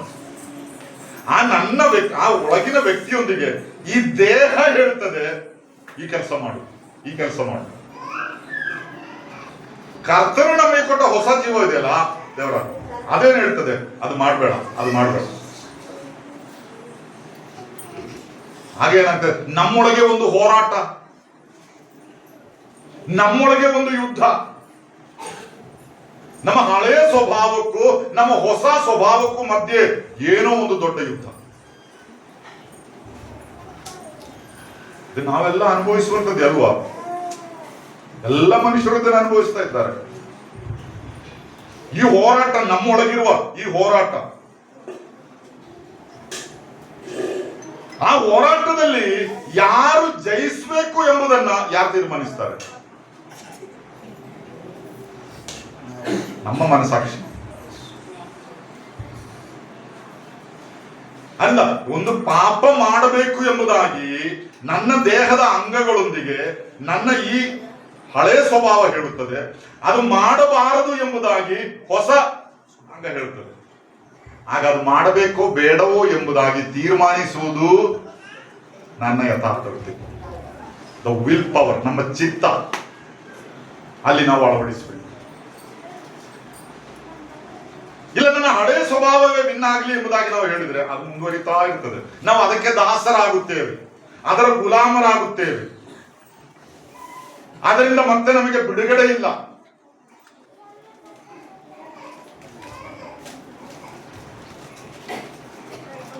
ಅದರಲ್ಲಿ ದೇವರು ಮೆಚ್ಚುವುದೂ ಇಲ್ಲ. ಮುಂದೆ ಹೋಗ್ತಾನೆ 7ನೇದಾಗಿ, ಈ ದೇಹವನ್ನು ಪಾಪ ಕೃತ್ಯಗಳಿಗೆ ಒಪ್ಪಿಸುವುದು ದೇವರಿಗೆ ಮೆಚ್ಚುಗೆ ಆಗುವುದಿಲ್ಲ. ಈ ದೇಹವನ್ನು ಪಾಪ ಕೃತ್ಯಗಳಿಗೆ ಒಪ್ಪಿಸಿಕೊಡುವುದು ದೇವರಿಗೆ ಮೆಚ್ಚುಗೆಯಾಗುವುದಿಲ್ಲ. ಕೊರಿಂಥದವರಿಗೆ ಬರೆದ ಮೊದಲನೇ ಪತ್ರಿಕೆ 10ನೇ ಅಧ್ಯಾಯದ 5 ಮತ್ತು 6ನೇ ವಾಕ್ಯ ನಾನು ಓದಿಕೊಳ್ಳುತ್ತೇನೆ. 1 ಕೊರಿಂಥ 10ನೇ ಅಧ್ಯಾಯದ 5 ಮತ್ತು 6ನೇ ವಾಕ್ಯ. ಆದರೂ ಅವರೊಳಗೆ ಬಹುಮಂದಿಯ ವಿಷಯದಲ್ಲಿ ದೇವರು ಸಂತೋಷಿಸಲಿಲ್ಲ. ಯಾರ ಬಗ್ಗೆ?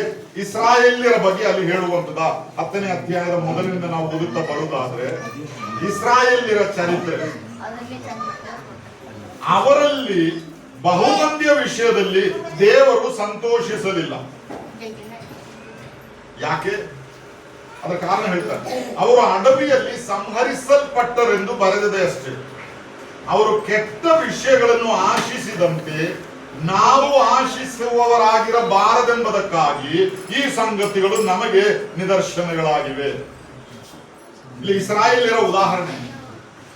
ಅವರು ಅವರ ಪ್ರಯಾಣದಲ್ಲಿ ಇದ್ದಂತಹ ಸಂದರ್ಭದಲ್ಲಿ ದೇವರು ಅವರನ್ನು ನಡೆಸಿಕೊಂಡು ಬರ್ತಾ ಇದ್ದಾನೆ.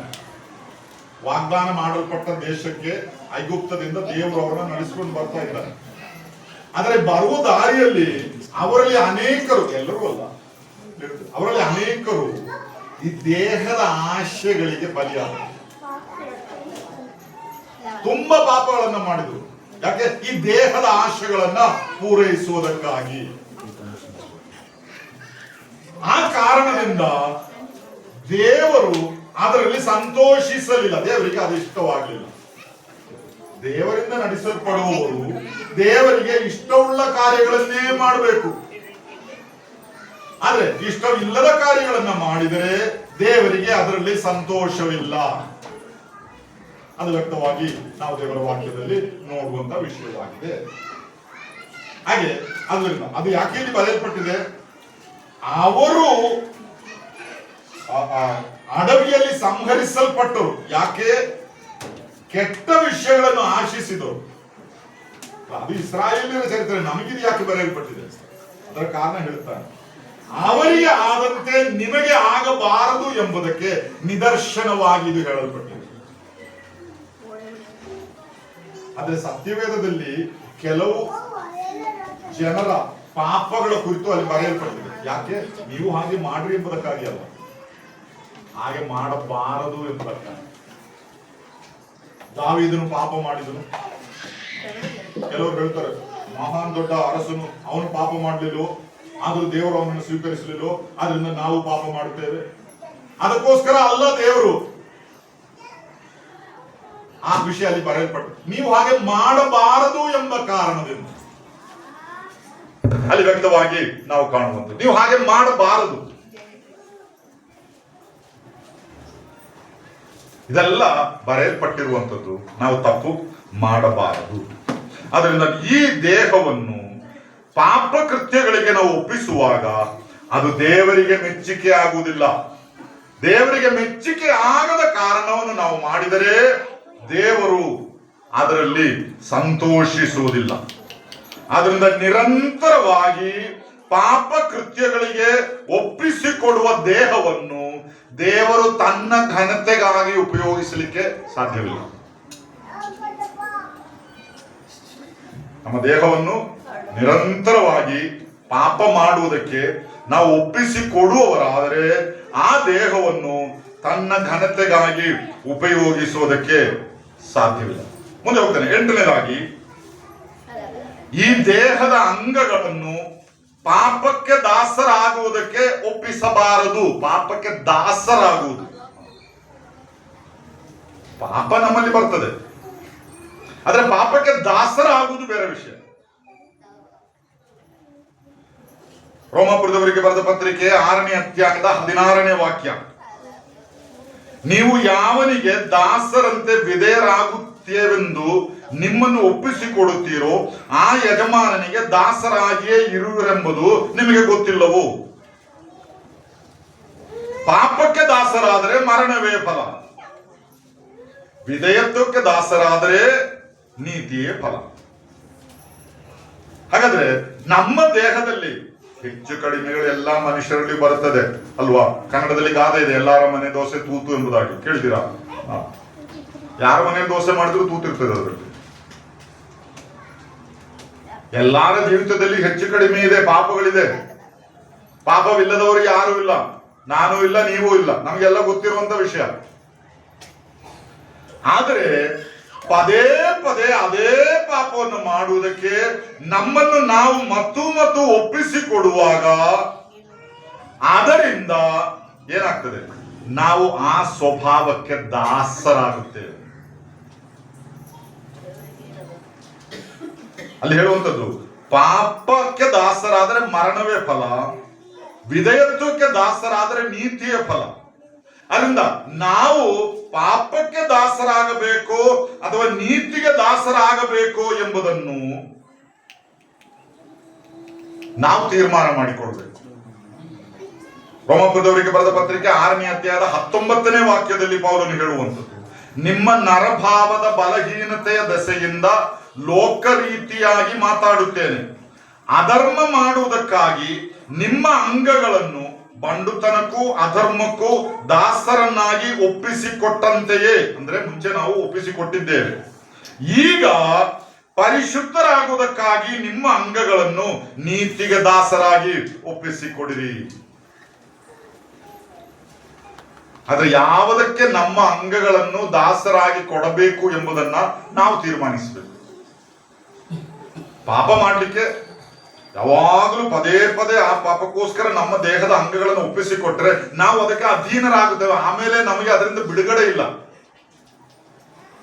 ಆಮೇಲೆ ಹೊರಗೆ ಬರ್ಬೇಕು ಎಂಬುದಾಗಿ ಹೇಳಿದ್ರು ಆಗೋದಿಲ್ಲ. ಈ ದೇಹ ಅದಕ್ಕೆ ದಾಸತ್ವಕ್ಕೆ ಹೋಗಿದೆ. ಅದರಿಂದ ಕೆಲವರೆಲ್ಲ ಈ ಡಿ ಅಡಿಕ್ಷನ್ ಸೆಂಟರ್ಗೆಲ್ಲ ಕೊಂಡೋಗ್ತಾರಲ್ಲ, ಯಾವುದೋ ಒಂದು ಕೆಟ್ಟ ಸ್ವಭಾವ ಅವರಲ್ಲಿ ಬಂದಿದೆ, ಅದರಿಂದ ಬಿಡಿಸ್ಲಿಕ್ಕೆ ಸಾಧ್ಯವಿಲ್ಲ. ಆಮೇಲೆ ಇವರನ್ನು ಯಾವುದಾದ್ರೂ ಡಿ ಅಡಿಕ್ಷನ್ ಸೆಂಟರ್ಗೆ ತಗೊಂಡೋಗಿ ಅಲ್ಲಿ ಅಡ್ಮಿಟ್ ಮಾಡಿ ಚಿಕಿತ್ಸೆ ಎಲ್ಲ ಕೊಡ್ಬೇಕು. ಯಾಕಂದ್ರೆ ಬೇಡ, ತಪ್ಪು ಎಂಬುದಾಗಿ ಅವರಿಗೆ ಗೊತ್ತು, ಇದರಿಂದ ಹೊರಗೆ ಬರ್ಬೇಕು ಎಂಬುದಾಗಿ ಅವರಿಗೆ ಆಶೆ ಇದೆ, ಆದ್ರೆ ಸಾಧ್ಯವಾಗ್ತಾ ಇಲ್ಲ. ಅದರಿಂದ ನಮ್ಮ ಈ ದೇಹವನ್ನು ಆ ಹಂತಕ್ಕೆ ತಲುಪುವುದಕ್ಕೆ ನಾವು ಬಿಡಬಾರದು. ನಾವು ಬಹಳ ಜಾಗೃತೆಯಿಂದ ಇರಬೇಕು. ಆದ್ರೆ ಅದೇ ಸಮಯದಲ್ಲಿ ನೀತಿಗೋಸ್ಕರ ಈ ದೇಹವನ್ನ ಪದೇ ಪದೇ ನಾವು ಒಪ್ಪಿಸಿಕೊಟ್ಟರೆ ನಾವು ನೀತಿಗೆ ದಾಸರಾಗುತ್ತೇವೆ. ಯಾವುದಕ್ಕೆ ನಿಮ್ಮ ದೇಹವನ್ನು ದಾಸರಾಗಿ ಒಪ್ಪಿಸಿಕೊಡುತ್ತೀರೋ ಅದಕ್ಕೆ ನೀವು ದಾಸರಾಗುತ್ತೀರಿ. ಅಂದ್ರೆ ನಮ್ಮ ಮುಂದೆ ಈಗ ಆಯ್ಕೆ, ಒಂದು ಆರಿಸುವಿಕೆ ಇದೆ. ದೇವರು ಈ ದೇಹವನ್ನು ಸೃಷ್ಟಿಸಿದ್ದಾನೆ. ಈ ದೇಹದ ಅಂಗಗಳನ್ನು ನಾನು ದೇವರ ಘನತೆಗಾಗಿ ಉಪಯೋಗಿಸಬೇಕು. ಆದ್ರಿಂದ ಇದನ್ನು ಪಾಪಕ್ಕೋಸ್ಕರ ಒಪ್ಪಿಸಿಕೊಟ್ಟು ಪಾಪದ ದಾಸನೂ ಆಗಬಹುದು, ಅಥವಾ ನೀತಿಗೋಸ್ಕರ ಒಪ್ಪಿಸಿಕೊಟ್ಟು ನೀತಿಯ ದಾಸರು ಆಗಬಹುದು. ಇದರಲ್ಲಿ ಯಾವುದು ಬೇಕು ಎಂಬುದನ್ನು ನಾವು ತೀರ್ಮಾನ ಮಾಡಿಕೊಳ್ಳಬೇಕು. ಅದರಲ್ಲಿ ನೀತಿಗೋಸ್ಕರ ನಮ್ಮ ದೇಹವನ್ನು ಒಪ್ಪಿಸಿಕೊಡುವುದಾದರೆ, ಪಾಪದಿಂದ ದೂರ ಇರುವುದಾದರೆ, ನಮ್ಮ ದೇಹದಿಂದ ದೇವರಿಗೆ ಘನತೆ ಉಂಟಾಗುವಂತದ್ದಾಗಿದೆ. ಈಗ ನಮ್ಮ ದೇಹದ ಬಗ್ಗೆ ನಾವು ಸುಮಾರು 8 ವಿಷಯಗಳನ್ನ ನೋಡಿದ್ವಿ. ಒಂದು, ಈ ದೇಹವು ಮಹಿಮೆಯುಳ್ಳ ದೇವರ ಕೈಗಳಿಂದ ಸೃಷ್ಟಿಸಲ್ಪಟ್ಟಿದೆ. 2, ಈ ದೇಹವು ಪಾಪದ ನಿಮಿತ್ತ ದೇವರ ಮಹಿಮೆಯನ್ನು ಕಳಕೊಂಡಿತು. 3, ಈ ದೇಹವು ಮೊದಲೇ ನೇಮಿಸಿದ ಸತ್ಕಾರ್ಯಗಳನ್ನು ಮಾಡುವುದಕ್ಕಾಗಿ ದೇವರು ಸೃಷ್ಟಿಸಿದರು. 4, ಈ ದೇಹದಲ್ಲಿ ದೇವರ ಘನತೆಯನ್ನು ಪ್ರಚುರಪಡಿಸುವುದಕ್ಕೆ ಸಾಧ್ಯವಿದೆ. 5, ಮರಣಕ್ಕೆ ಒಳಗಾದ ಈ ದೇಹದಿಂದ ಕರ್ತನಾದ ಯೇಸು ಕ್ರಿಸ್ತನ ಮೂಲಕ ನಮಗೆ ಬಿಡುಗಡೆ ದೊರಕಿದೆ. 6, ಈ ದೇಹದ ಅಂಗಗಳನ್ನು ದೇವರ ಘನತೆಗಾಗಿ ಮಾತ್ರ ಉಪಯೋಗಿಸಬೇಕು. 7, ಈ ದೇಹವನ್ನು ಪಾಪ ಕೃತ್ಯಗಳಿಗೆ ಒಪ್ಪಿಸುವುದು ದೇವರಿಗೆ ಮೆಚ್ಚುಗೆಯಾಗುವುದಿಲ್ಲ. 8, ಈ ದೇಹದ ಅಂಗಗಳನ್ನು ಪಾಪಕ್ಕೋ ನೀತಿಗೋ ನಾವು ದಾಸರಾಗಿ ಒಪ್ಪಿಸಬೇಕು ಎಂಬುದು ನಮ್ಮ ತೀರ್ಮಾನ. ಪಾಪಕ್ಕೆ ದಾಸರಾಗಿ ಒಪ್ಪಿಸಬೇಡಿರಿ, ನೀತಿಗೆ ದಾಸರಾಗಿ ಒಪ್ಪಿಸಿ. ಆಗ ಮಾತ್ರವೇ ಈ ದೇಹದಿಂದ ದೇವರಿಗೆ ಘನತೆ ಉಂಟಾಗುತ್ತದೆ. ನಾವು ಬೇರೆ ಅನೇಕ ರೀತಿಯಲ್ಲಿ ದೇವರಿಗೆ ಘನತೆ ಸಲ್ಲಿಸ್ತಾ ಇದ್ದೇವೆ, ಆದ್ರೆ ಈ ದೇಹ ಪ್ರೈವೇಟ್ ಪ್ರಾಪರ್ಟಿ, ಅದನ್ನು ದೇವರ ಘನತೆಗಾಗಿ ಉಪಯೋಗಿಸಲಿಕ್ಕೆ ದೇವರು ನಮಗೆ ಸಹಾಯ ಮಾಡಲಿ. ತನ್ನ ನಾಮಕ್ಕೆ ಮಹಿಮೆ ಉಂಟಾಗಲಿ. ದೇವರು ನಿಮ್ಮನ್ನೆಲ್ಲ ಆಶೀರ್ವದಿಸಲಿ.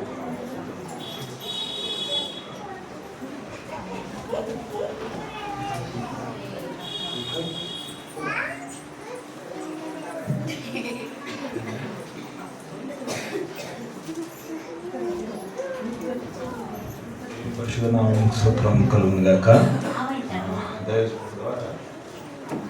చక్కని వర్తమానాలు 5 వర్తమానాలు నిన్నటి దినం నుండి 5 వర్తమానాలు దైవజనుల ద్వారా జోస్ మాథ్యూ అంకుల్ గారి ద్వారా వినడం జరిగింది. దేవుని మహిమపరచుట. ఒకటి, సంఘంగా దేవుని మహిమపరచాలా, సంఘములో ఉంటూ కుటుంబంగా దేవుని మహిమపరచాలా. మూడవ వర్తమానం, దేవుణ్ణి తెలుసుకుంటూ ఆయనను మహిమపరచాలా. ఈ 4వ వర్తమానం, ఉదయకాల సమయాన దేవుణ్ణి మహిమపరచుట మన వ్యక్తిగత జీవితం ద్వారా దేవుని మహిమపరచాలా.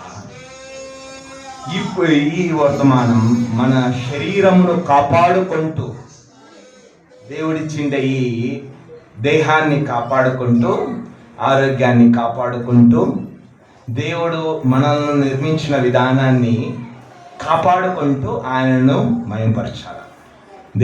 దేవుడు మనం ఈ లోకంలో ఉంటుండగా ఆయన మహిమార్థమై మనం జీవించాలి కదా. కాబట్టి దైవజనుల ద్వారా చక్కని వర్తమానం మనకు అందించబడింది. 2 వర్తమానాలు కన్నడ, తెలుగులో ట్రాన్స్లేట్ చేయడం జరిగింది. కృపను బట్టి, సమయాభావమును బట్టి మనము ఉదయకాల సమయాన 7 గంటలకి ఆరాధన. మీరందరూ రాకమునుపు అంకుల్ గారు ఒక మాట అన్నారు, ఇచ్చిండే మాటకు విలువనియాలా అని. ఇక్కడ ఉండేవారు కొంతమంది ఉన్నారు అంతే. ఇచ్చిండే మాటకు ఏమి ఇవ్వాలా? విలువ ఇవ్వాలా. నేను చాలా మంది చేయతిన్నారు 7 గంటలకు వస్తామని. దాంట్లో చాలామంది రాలా అనా. ఎందుకంటే సమయమును పాటించాలా. సమయానికి అనుకూలంగా మనం సమయాన్ని పాటిస్తూ మన జీవితాల్లో దేవునికి ఇష్టంగా మనం జీవించాలి. విషయాలు మనం జ్ఞాపకం చేసుకుందాం. ఈ సమయంలో దైవజనులు అంకుల్ గారు మరి తిరిగి ప్రయాణమై దాదాపుగా 7-8 గంటల ప్రయాణం ఉంటుంటున్నది. ఒకరే డ్రైవ్ చేసుకొని వెళ్ళాలి. దాని నిమిత్తమై అంకుల్ ముందు ప్రయాణమై వెళ్తుంటున్నారు. అంకుల్ ప్రయాణం నిమిత్తమై అంకుల్ యొక్క చేస్తుంటున్న సేవ నిమిత్తమై ఎన్నో ప్రాంతాలకు సేవ నిమిత్తమై దూర ప్రాంతాలకు వెళ్తుంటుండగా దేవుడు ఆరోగ్యం దయచేలాగా ఎంతమంది ప్రార్థన చేస్తారు అంకుల్ కొరకు? Uncle, I'm asking everyone as uncle is traveling to many places due to the ministries, how many are be a part of praying for the uncle's health and uncle's ministries, uncle's travel? So this many people are been agreeing and they are been like remembering you in your prayers, uncle. Thank you. And I say I convey my warmest greetings to uncle from coming so far and delivering the word of God on this special occasion on the Silver Jubilee 25 years celebrations of the church commencement. As the ministry has been continuing from past 33 years. So now I request John to come and share 2 minutes. So after that uncle will do the prayer and uncle will go ahead with the travel and his journey. Later on మన మధ్య మణి uncle గారు ఉంటున్నారు. ఈ సమయం మణి uncle గారు ప్రార్థన అయిన తర్వాత, దైవజనులు జోస్ మాథ్యూ అంకుల్ గారు చేసిన ప్రార్థన తర్వాత మణి అంకుల్ గారు వర్తమానం అందిస్తారు. అంకుల్ గారి వర్తమానం తర్వాత మనకు భోజనాలు ఏర్పాటు చేయబడుతుంటున్నాయి. మనం అందరం శ్రద్ధగా వాక్యాన్ని విని ఆత్మీయ మేలులు పొందులాగన, ప్రభు కృపనులో మనము దేవుని ఆశీర్వాదాలు పొందులాగన ముందుకు సాగుదాం. జాన్ వచ్చి ఒక 2 నిమిషాలు గ్రీటింగ్స్ తెలియజెప్పి అంకుల్కు, జోస్ మాథ్యూ అంకుల్ గారికి ప్రార్థనకు సమయం అప్పగిస్తారు. వచ్చే కంటే ముందు వచ్చే సమయంలో ఒక చిన్న కీర్తన, కన్నడ కీర్తన, ఇంత వల్లే సమయదలో అందరు లేచినట్లయితే పాడుతాం. ఇంత వల్లే సమయదలో ಯೇಸುವೆ ನಿನ್ನಲಿ ಬಂದೆವು, ನಿನ್ನ ಮಕ್ಕಳಾದ ನಾವು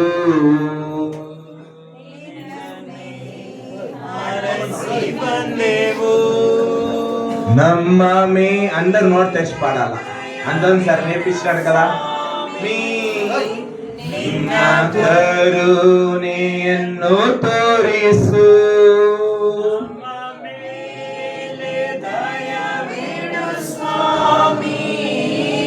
ನಿನ್ನ ಕರುಣೆಯನ್ನು ತೋರಿಸು ನಿನ್ನ ನೀ ರಕ್ಷಕನಾಗಿ ಕಾಣಲು ಪ್ರೇರಿಸು ನಮ್ಮೆಲ್ಲರನ್ನು ನಿನ್ನನ್ನೇ ರಕ್ಷಕನಾಗಿ ಕಾಣಲು ಪ್ರೇರಿಸು ನಮ್ಮೆಲ್ಲರನ್ನು ಇಂಥ ಒಳ್ಳೆ ಸಮಯದಲ್ಲೂ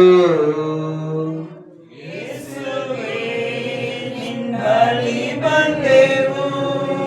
అందరు దయచేసి కూర్చోండి జానకి ఒక 2 నిమిషాలు మాట్లాడిన తర్వాత దైవజనులు జోస్మాత్ అంకుల్ గారు ప్రార్థన చేసి తన ప్రయాణంలో ముందుకు సాగుతారు.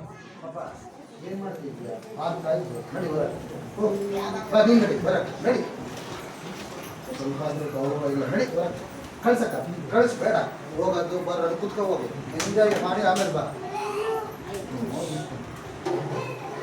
ಹೊರಗೆ ಹೋಗ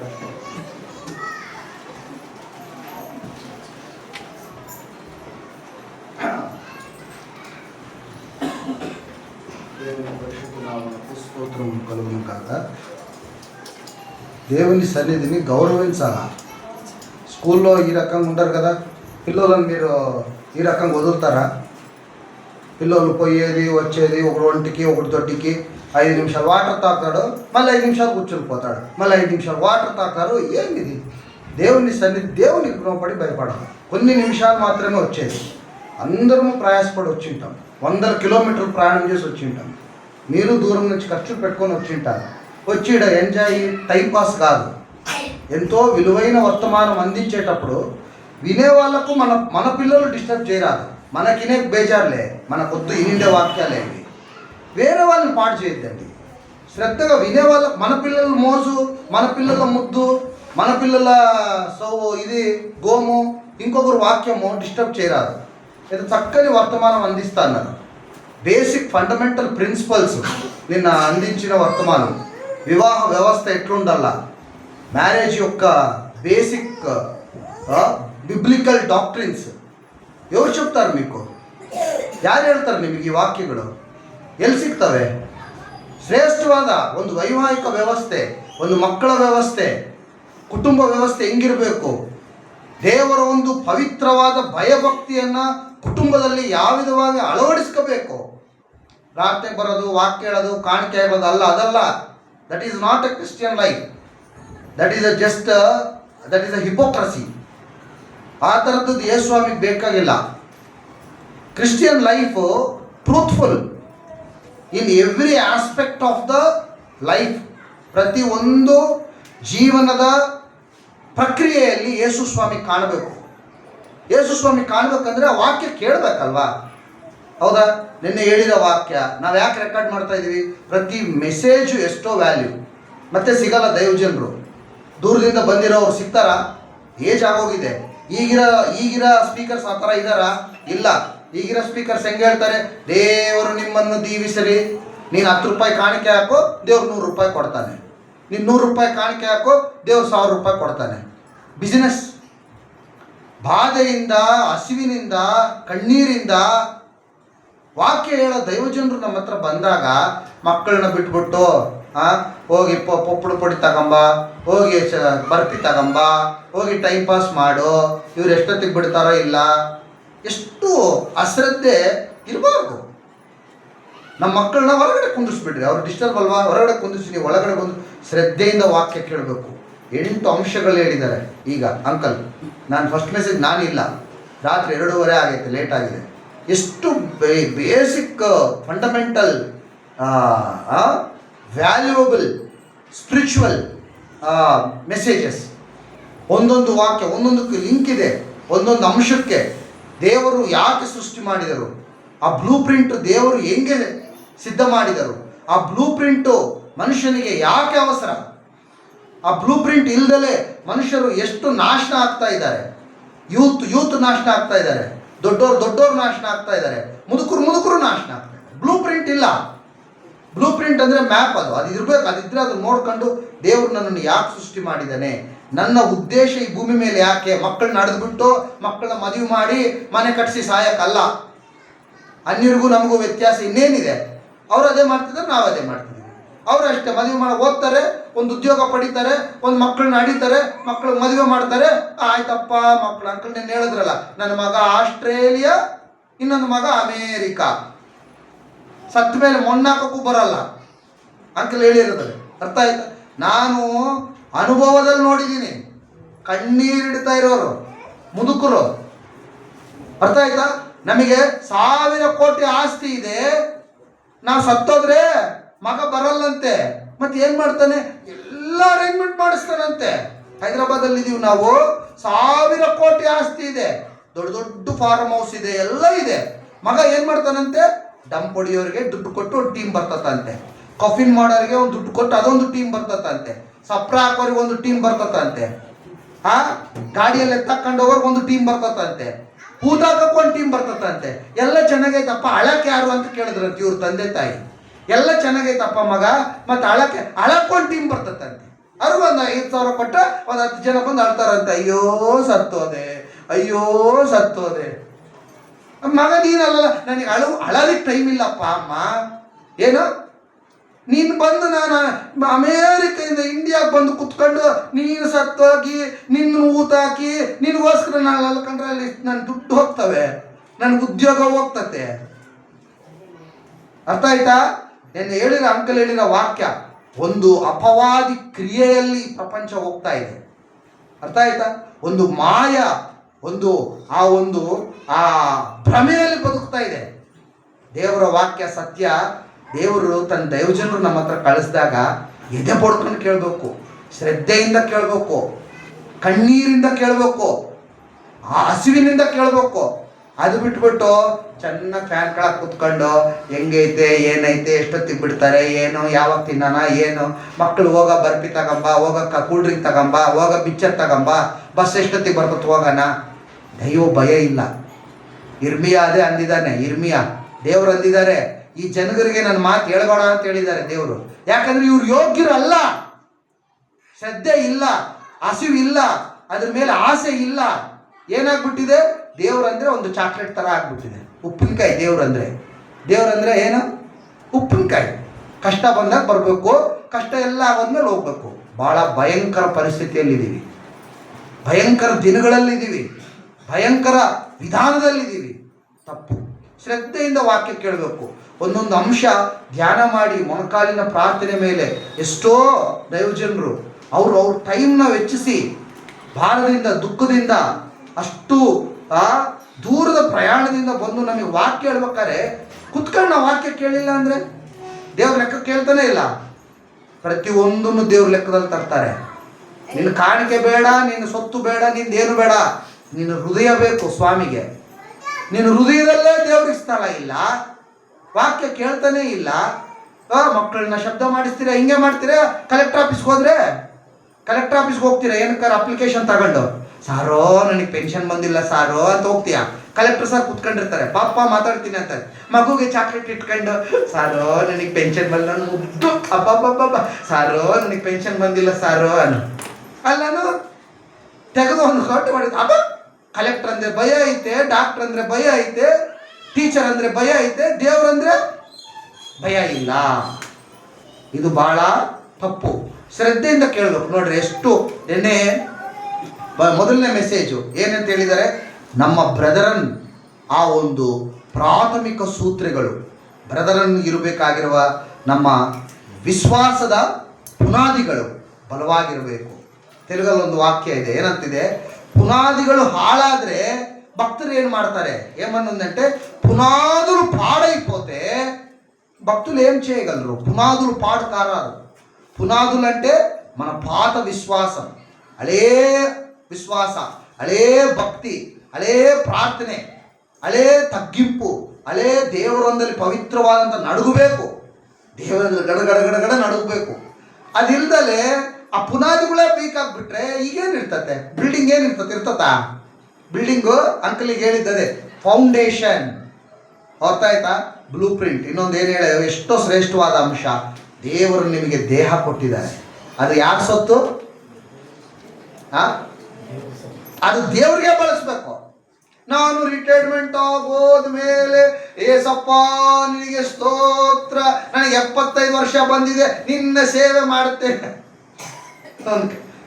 ಒಳ್ಳೆ ಯವನ ಪ್ರಾಯದಲ್ಲಿ ನೀನು ದೇವರಿಗೋಸ್ಕರ ಕಷ್ಟಪಡಬೇಕು. ನಿನ್ನ ಅಂಕಲ್ ಹತ್ರ ನಾವು ಮಾತಾಡ್ತಾ ಇರ್ಬೇಕಾದ್ರೆ ಅಂಕಲ್ ಕೇಳಿದೆ, ಅಂಕಲ್ ನೀವು ಅಷ್ಟು ದೂರದಿಂದ ಜರ್ನಿ ಮಾಡ್ತೀರಲ್ಲ, ಮತ್ತೆ ಸ್ಟ್ರೈನ್ ಆಗುತ್ತಲ್ಲ ಹೆಂಗ್ ಅಂಕಲ್ ಅಂದ್ರೆ ಒಂದು ಮಾತು ಹೇಳಿದ್ರು ಗೊತ್ತಾ? ನನಗೆ ಎಷ್ಟೋ ಆ ಮಾತು ನನ್ನ ಹೃದಯನ ಕದಲಿಸ್ತು.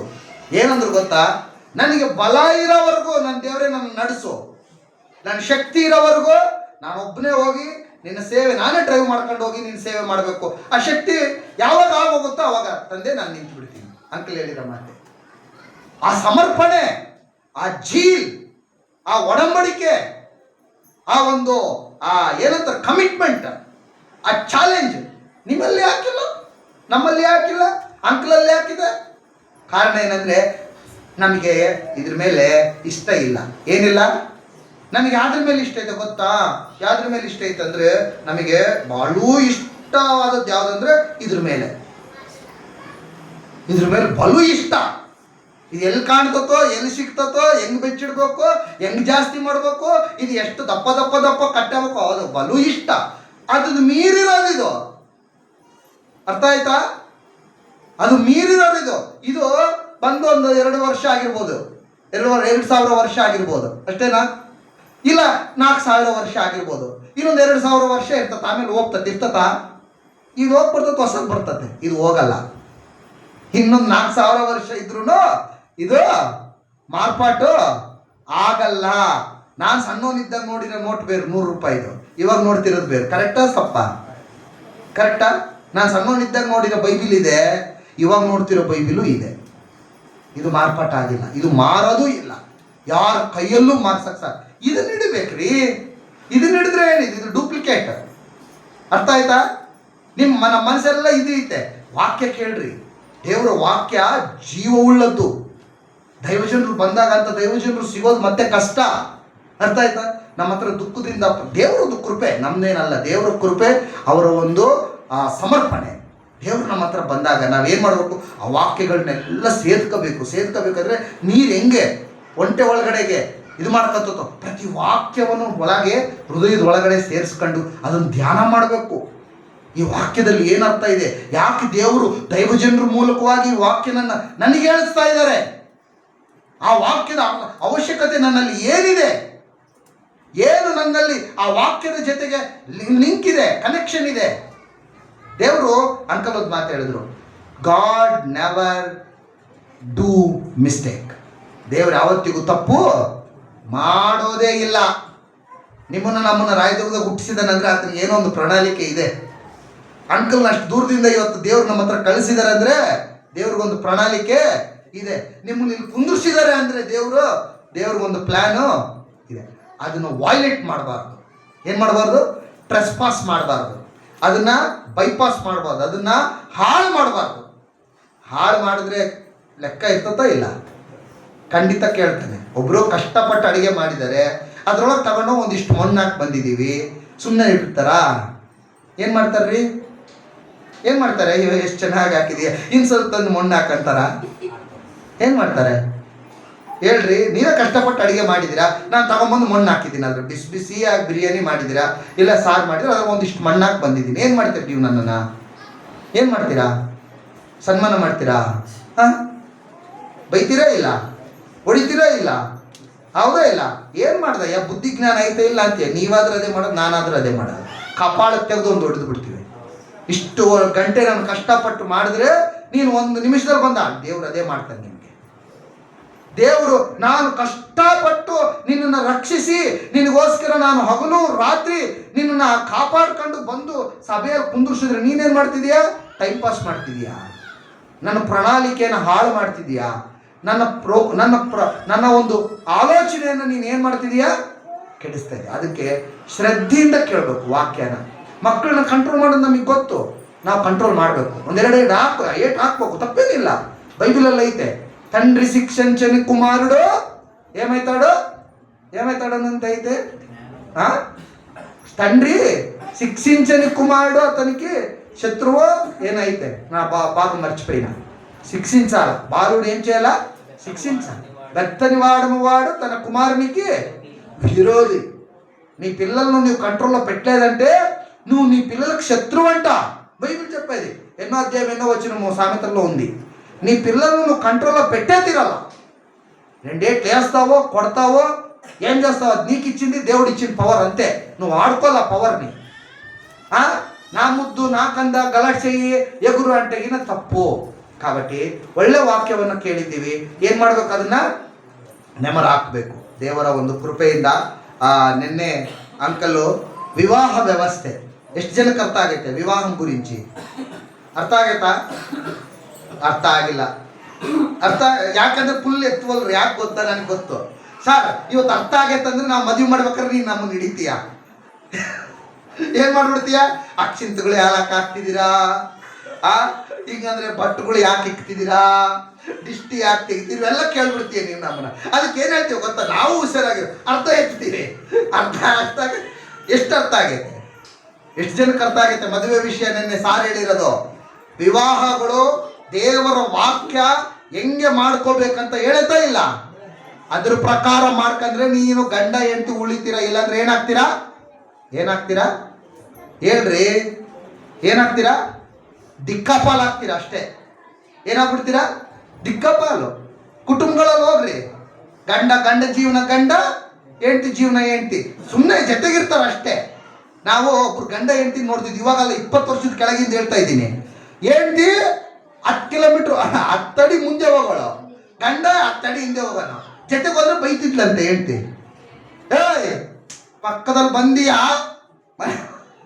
ನೀನು ಬರಬಾರ್ದು ಪಕ್ಕದಲ್ಲಿ. ಅವ್ರು ಇಲ್ಲಿಗೆ ಪ್ರಾರ್ಥನೆಗೆ ಬರ್ತಿದ್ರು, ಈಗ ಬರ್ತಾ ಇಲ್ಲ. ಅಷ್ಟು ಭಯಂಕರ. ಮತ್ತೆ ಆತನೇ ದುಡಿಯೋದು, ಆತನೇ ಸಂಸಾರ ಸಾಕೋದು, ಆತನೇ ಮನೆ ಬಾಡಿಗೆ ಕಟ್ಟೋದು, ಆತನೇ ಅಕ್ಕೈಗೆ ಊಟ ತಂದು ಹಾಕೋದು. ಅಕ್ಕ ಹೇಳೋದು, ನೀನು ನನ್ನ ಪಕ್ಕದಲ್ಲಿ ಬಂದೀಯಾ? ಮನೆಗೆ ಹೋದ್ಮೇಲೆ ಹೊಡ್ತಾನೆ. ಹಿಂದೆ 10 ಅಡಿ ಹಿಂದೆ ಬರ್ಬೇಕು, ನಾನು ಮುಂದೆ ಹೋಗ್ತೀನಿ. ನೀನು ಬಂದ್ರೆ ನನ್ನ ಗೌರವ ಹಾಳಾಗ್ಬಿಡ್ತತೆ. ನೀನು ಕಟ್ಕೊಂಡು ಯಾಕೆ ಕಟ್ಕೊಂಡು ನೀನು ಗೊತ್ತಾರೆ? ನೀನು ಮತ್ತೆ ನೀನು ಅಂದಂಗೆ ಅಂದ್ಕೊಬೇಡ. ನೀನು ಉದ್ಯೋಗ ನೋಡಿ ಕಟ್ಕೊಂಡಿನಿ ನಾನು. ನಿನಗೆ ಗೌರ್ಮೆಂಟ್ ಜಾಬ್ ಐತೆ, ಏನೈತೆ? ಎಷ್ಟು ಭಯಂಕರನೇ ಇಲ್ಲ. ಅವ್ರ ಕೊನೆ ದಿನದಲ್ಲಿ ಅವ್ರ ಅಮ್ಮಂಗೆ ಊಟ ಇಡಕ್ಕಾಗ್ಲಿಲ್ಲ ಆತನಿಗೆ. ಅವ್ರ ಅಮ್ಮ ಸಾಯ್ಬೇಕಾರೆ, ತಾಯಿ ಸಾಯ್ಬೇಕಾರೆ ಅವ್ರ ಅಮ್ಮಂಗೆ ಆ ಮಗನಿಗೆ ಊಟ ಹಾಕಕ್ಕಾಗ್ಲಿಸಿರ್ಲಿಲ್ಲ. ನಡೆದಿರೋದು ಹೇಳ್ತಾ ಇದ್ದೀನಿ ನಾನು. ಇದೇ ನಮ್ಮ ಪಟ್ಟಣದಲ್ಲಿ, ಇದೇ ರಾಯದುರ್ಗದಲ್ಲಿ. ಯಾಕೆ ಹೇಳಿದೆ ಗೊತ್ತಾ? ವಾಕ್ಯ ಕೇಳಬೇಕು. ವಿವಾಹ ವ್ಯವಸ್ಥೆಯಲ್ಲಿ ನೀನು ದೇವರ ವಾಕ್ಯಕ್ಕೆ ತಲೆ ಬೊಗ್ಸಿದ್ರೆ ನಿನಗೆ ಆ ಪರಿಸ್ಥಿತಿ ಬರ್ತಾ ಇದ್ದಿಲ್ಲ. ನೀನು ದೇವ್ರ ವಾಕ್ಯಕ್ಕೆ ತಲೆ ಬೊಗ್ಸಿಲ್ಲ, ಈಗ ನೀನು ಅನುಭವಿಸ್ತಾ ದೇವ್ರ ಮಕ್ಕಳೇ ನಮಗೆ ಬೇಡ. ಅದಕ್ಕೆ ವಾಕ್ಯಕ್ಕೆ ತಲೆ ಬೊಗ್ಸೋಣ. ಯಾವ್ದಕ್ಕೆ ಬೊಗ್ಸ್ಬೇಕು? ದೇವ್ರ ವಾಕ್ಯಕ್ಕೆ. ದೇವರೇ ನಿನ್ನ ಚಿತ್ತದಲ್ಲಿ ವಿವಾಹ. ಎರಡನೇದು ನಮ್ಮ ಭಕ್ತಿ. ಬ್ರದರನ್ ಸಿದ್ಧಾಂತ. ಹೊರಗಡೆ ಸುಳ್ಳು ಬೋಧೆಗಳಿದ್ದಾವೆ, ಮಾಯ ಬೋಧೆಗಳಿದ್ದಾವೆ, ಪಾಲಿಶ್ ಬೋಧೆಗಳಿದ್ದಾವೆ. ವಾಕ್ಯನ ಇನ್ನೊಂದು ರೂಪಕ್ಕೆ, ಸುಳ್ಳು ರೂಪಕ್ಕೆ ತಗೊಂಡೋಗಿ ಹೇಳ್ತಾ ಇದ್ದಾರೆ ಈ ದಿನಗಳಲ್ಲಿ. ಟಿವಿಗಳಲ್ಲಿ ಬರ್ತಾ ಇದ್ದಾವೆ, ಮೊಬೈಲ್ಗಳಲ್ಲಿ ಬರ್ತಾ ಇದ್ದಾವೆ. ಎಚ್ಚರ. ಉಪ್ಪು ಸಕ್ಕರೆ ಒಂದೇ ಕಲರ್ ಇರ್ತತೆ ಇಲ್ವಾ? ಯಾವ ಕಲರ್ ಇರ್ತತೆ? ಉಪ್ಪು ಕಪ್ಪಗಿರ್ತತೆ, ಸಕ್ಕರೆ ಬೆಳ್ಳಗಿರ್ತತೆ. ಹೌದಾ ಇಲ್ವಾ? ಕರೆಕ್ಟಾ ಇಲ್ಲ? ಕೈ ಎತ್ರಿ. ಹೆಂಗಿರ್ತತೆ ಎರಡು? ಒಂದು ಮಿನಿಟ್. ಅದಕ್ಕೆ ಯಾಕೆ ಹೇಳ್ತಾ ಇದ್ದೀನಿ ಗೊತ್ತಾ? ಈ ತರ ಉಪ್ಪು ಬೇರೆ ಸಕ್ಕರೆ ಬೇರೆ ಅಲ್ವಾ? ವಾಕ್ಯ ಅವೆಲ್ಲ ಹೇಳ್ತಾರೆ ಹೊರಗಡೆ. ಸತ್ಯವಾದ ಆರೋಗ್ಯಕರమైన ಬೋಧ ಅಂತ ತಿಮೋತಿ ಪತ್ರಿಕೆಯಲ್ಲಿ ಬರೆಯಲ್ಪಟ್ಟಿದೆ. ದೇವ್ರ ಮಕ್ಕಳು ಆರೋಗ್ಯಕರವಾದ ಬೋಧನೆ ನಮಗೆ ತಂದು ಕೊಟ್ಟಾಗ ನಾವೇನು ಮಾಡಬೇಕು? ಅದನ್ನು ಭದ್ರಪಡಿಸ್ಕೋಬೇಕು. ಎರಡನೇದು. ಮೂರನೇದು ಏನು ಹೇಳಿದ್ರು? ಮೂರನೇ ವಾಕ್ಯ ನೀವು ಕೇಳಿದ್ದೀರಾ, ಅರ್ಥ ಆಯ್ತಾ? ನಾನು ಕೇಳಿಲ್ಲ, ನಾನು ಮಿಸ್ಟೇಕು. ಓಕೆ, ಮೂರನೇ ವಾಕ್ಯ ನೀವು ಹೇಳಬೇಕು. ನಾಲ್ಕನೇ ವಾಕ್ಯ ನಾನು ಕೇಳಿರೋದು, ದೇಹವನ್ನು ಏನು ಮಾಡ್ಕೋಬೇಕು? ಕಾಪಾಡ್ಕೋಬೇಕು. ಅರ್ಥ ಆಯ್ತಾ? ಈ ದೇಹದಿಂದ ಏನು ಮಾಡಬೇಕು? ದೇವರನ್ನ ಮಹಿಮೆ ಪಡಿಸ್ಬೇಕು. ಕಣ್ಣಿಂದ ದೇವರನ್ನ ಮಹಿಮೆ ಪಡಿಸು, ಮೂಗಿಂದ ದೇವರನ್ನ ಮಹಿಮೆ ಪಡಿಸು, ಕಿವಿಯಿಂದ ದೇವರನ್ನ ಮಹಿಮೆ ಪಡಿಸು, ನಿನ್ನ ಕೈಗಳಿಂದ ದೇವರನ್ನ ಮಹಿಮೆ ಪಡಿಸು. ನಿನ್ನ ಪ್ರತಿಯೊಂದು ಅವಯವದಿಂದ ಏನ್ ಮಾಡಬೇಕು? ದೇವರನ್ನ, ಯೇಸು ಸ್ವಾಮಿಯನ್ನ ಮಹಿಮೆ ಪಡಿಸ್ಬೇಕು. ಅಂಕಲ್ ಒಂದು ಮಾತು ಹೇಳಿದ್ರು ನಿನ್ನೆ, ಆ ಬ್ರದರ್, ನಾನು ಡ್ರೈವಿಂಗಲ್ಲಿ ಬರ್ಬೇಕಾದ್ರೆ ನನ್ನ ನೇಚರ್ ನೋಡಿದಾಗ ನಾನು ಧ್ಯಾನ ಮಾಡ್ತಾ ಇರ್ತೀನಿ ದೇವರ ವಾಕ್ಯಕ್ಕೆ. ಅಂದರೆ ಆ ನೇಚರ್ಗೂ ದೇವರ ವಾಕ್ಯಕ್ಕೂ ಕಲೆಕ್ಷನ್ ಆಗ್ತಾ ಇರ್ತದೆ. ಅರ್ಥ ಆಯ್ತಾ? ವಾಕ್ಯ ನೆಮರು ಹಾಕ್ಕಂತ, ವಾಕ್ಯ ಜ್ಞಾಪಕ ಮಾಡ್ಕೊಂತ ಇರ್ತೀನಿ. ಆ ಪಾರಿವಾಳ ನೋಡಿದಾಗ, ಆ ಗಿಡ ನೋಡಿದಾಗ, ಆ ಒಂದು ಕೆರೆ ನೋಡಿದಾಗ, ಆ ನೀರು ನೋಡಿದಾಗ, ಆ ಮಂಜು ನೋಡಿದಾಗ ವಾಕ್ಯ ಜ್ಞಾಪಕ ಬರ್ತಾರೆ. ನೋಡಿದ್ರೆ ಈ ಥರ ಅನುಭವ ಕಲಿಬೇಕಾ ಬೇಡವಾ? ಹೌದಾ? ಒಳ್ಳೇದೇ ಇಲ್ವಾ? ಎಷ್ಟು ಒಳ್ಳೇದು. ದೇವರು ಮಾತಾಡೋದು ಸ್ಟಾರ್ಟ್ ಮಾಡ್ತಾರೆ. ನೀನು ವಾಕ್ಯ ಅಂಕಲ್ ಹೇಳಿದ್ರು, ನಾನು ಡ್ರೈವಿಂಗಲ್ಲಿ ಮಾಡ್ಕೊಂತ ಹೋಗ್ಬೇಕಾದ್ರೆ ನಾನು ಲೋನ್ಲಿಯಾಗಿ ಡ್ರೈವ್ ಮಾಡಬೇಕಾದ್ರೆ ಅದು ನೋಡ್ಬೇಕಾದ್ರೆ ನಾನು ಧ್ಯಾನ ಮಾಡ್ತಾ ಬರ್ತಿರ್ತೀನಿ. ಅದು ನನಗೆ ಬಹಳ ಇಷ್ಟ. ನೋಡಿದ್ರೆ ದೇವರು ಮಾತಾಡ್ತಾ ನಡೆಸ್ತಾ ಇರ್ತಾರೆ. ನಮ್ಮ ತಂದೆಯವರು ಪ್ರಾರ್ಥನೆ ಮಾಡೋರು, ನಮ್ಮ ಡ್ಯಾಡಿ ಪ್ರಾರ್ಥನೆ ಏನು ಮಾಡೋರು ಗೊತ್ತಾ? ಪ್ರಯಾಣದಲ್ಲಿ ಕಾಪಾಡು ತಂದೆ, ಓಕೆ ಅಂತ ಸಾರು. ನಾವು ಒಳ್ಳೆ ಕ್ಷೇಮವಾಗಿ ಸೇರಿಸು ತಂದೆ, ಓಕೆ. ಇನ್ನೊಂದು ಮಾತು ಹೇಳೋದು ನನಗೆ ಅರ್ಥ ಆಗ್ತಾ ಇದ್ದಿಲ್ಲ ಸಣ್ಣವನಿದ್ದಾಗ. ಏನು ಹೇಳ್ತಿದ್ರು? ಈ ಪ್ರಯಾಣ ಮಾಡ್ಬೇಕಾದ್ರೆ ನಿನ್ನ ಧ್ಯಾನದಲ್ಲಿ ನನ್ನ ಪ್ರಯಾಣ ನಡೆಸು ಅಂತಿದ್ರು. ಏನಂತಿದ್ರು? నిన్న ధ్యానದಲ್ಲಿ నా ప్రయాణము నీ ధ్యానములో సాగల్ల. అంటే ప్రయాణంలో పోతా పోతా అక్కడ మొబైల్ షాపు, ఇక్కడ బంగారు షాపు చూసేది కాదు, నీ వాక్యాన్ని నేను ధ్యానించుకుంటూ పోవాలా. మీరు చేసినారా? ಮಾಡಿದ್ದೀರಾ ಈ ಥರ? ಪ್ರಯಾಣದಲ್ಲಿ ದೇವರ ವಾಕ್ಯ ಧ್ಯಾನ ಮಾಡಬೇಕು. ಈ ವಿಷಯಗಳನ್ನ ಜ್ಞಾಪಕ ಹೊಂದ್ಕೊಳ್ಳೋಣ.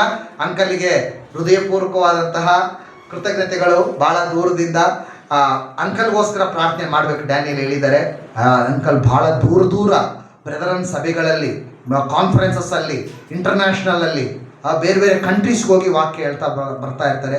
ಅವ್ರಿಗೆ ಏಜ್ ಆಗಿದೆ. ಅಂಕಲ್ಲು ಬಹಳ ಕಷ್ಟಪಡ್ತಾರೆ.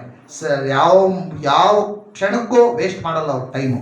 ಅರ್ಥ ಆಯ್ತಾ? ಅಂತ ದೈವಜನರು ಇನ್ನೂ ಅನೇಕ ಪ್ರಾಂತ್ಯಗಳಿಗೆ ಹೋಗಬೇಕು, ಇನ್ನೂ ಅನೇಕ ಆತ್ಮಗಳನ್ನು ಸೇರಬೇಕು, ಇನ್ನೂ ಅನೇಕ ಆತ್ಮಗಳಿಗೆ ದೇವರ ಸೇವೆ, ದೇವರ ಸ್ವಚ್ಛವಾದ ವಾಕ್ಯ ಅಂದಿಸ್ಕೊಡ್ಬೇಕು ಈ ಕಡೆಯ ದಿನಗಳಲ್ಲಿ. ಹೌದಾ? ಅವ್ರಿಗೆ ಏನು ಆಟಂಕ ಬರಬಾರ್ದು. ಅವ್ರ ಆರೋಗ್ಯ ಕ್ಷೇಮವಾಗಿರಬೇಕು, ಅವ್ರ ಪ್ರಯಾಣ ಚೆನ್ನಾಗಿ ನಡಿಬೇಕು, ಅವ್ರ ದೇಹ ಇನ್ನೂ ಆರೋಗ್ಯದಿಂದಿರಬೇಕು. ಪ್ರಾರ್ಥನೆ ಮಾಡೋಣವಾ? ಪ್ರಾರ್ಥನೆ ಮಾಡಬೇಕಲ್ವಾ? ಖಂಡಿತವಾಗಿ ಅದು ನಮ್ಮ ಒಂದು ಕನೀಸ ಬಾಧ್ಯತೆ. ಯಾಕಂದರೆ ಅವ್ರು ನಮಗೆ ವಾಕ್ಯ ಕೊಟ್ಟಿದ್ದಾರೆ. ಅವರಿಗೆ ನಾವು ಪ್ರಾರ್ಥನೆ ಮಾಡೋದು ನಮ್ಮ ಧರ್ಮ, ನಮ್ಮ ಕರ್ತವ್ಯ. ದೇವರು ಲೆಕ್ಕ ಕೇಳ್ತಾರೆ. ಮಾಡಲಿಲ್ಲ ಅಂದರೆ ಅವರಿಗೋಸ್ಕರ ಪ್ರಾರ್ಥನೆ ಮಾಡಿರಿ ಅಂತ ಬೈಬಲ್ ಬರೆಯಲ್ಪಟ್ಟಿದೆ. ಕಣ್ಣೀರಿಂದ ಪ್ರಾರ್ಥನೆ ಮಾಡಬೇಕು. ಅರ್ಥ ಆಯ್ತಾ? ಅವ್ರಿಗೆ ಅನೇಕವಾದಂಥ ಆಟಂಕಗಳು ಬರ್ತವೆ. ಯಾಕಂದರೆ ದೇವರ ಸೇವೆ ಅಂದ್ರೆ ಒಂದು ಯುದ್ಧದಲ್ಲಿ ಹೋಗ್ಬೇಕಾದ್ರೆ ಅದೊಂದು ಹೇಳೋಕ್ಕಾಗಲ್ಲ, ಅದು ವರ್ಣನೆ ಮಾಡೋಕ್ಕಾಗಲ್ಲ. ಅವ್ರಿಗೋಸ್ಕರ ಪ್ರಾರ್ಥನೆ ಮಾಡಬೇಕು. ನೆಕ್ಸ್ಟ್ ಟೈಮು ಅಂಕಲ್ ಅವ್ರನ್ನ ಆಹ್ವಾನಿಸಲ್ವಾ? ಎಷ್ಟು ಜನ ಆಹ್ವಾನಿಸೋಣ? ಸ್ವಲ್ಪ ಕೈಗಳೇ ಇತ್ತು, ಎಲ್ಲ ಇದ್ದಿಲ್ಲ. ನೆಕ್ಸ್ಟ್ ಟೈಮ್ ಅಂಕಲ್ನ ಇನ್ವೈಟ್ ಮಾಡೋಣವಾ?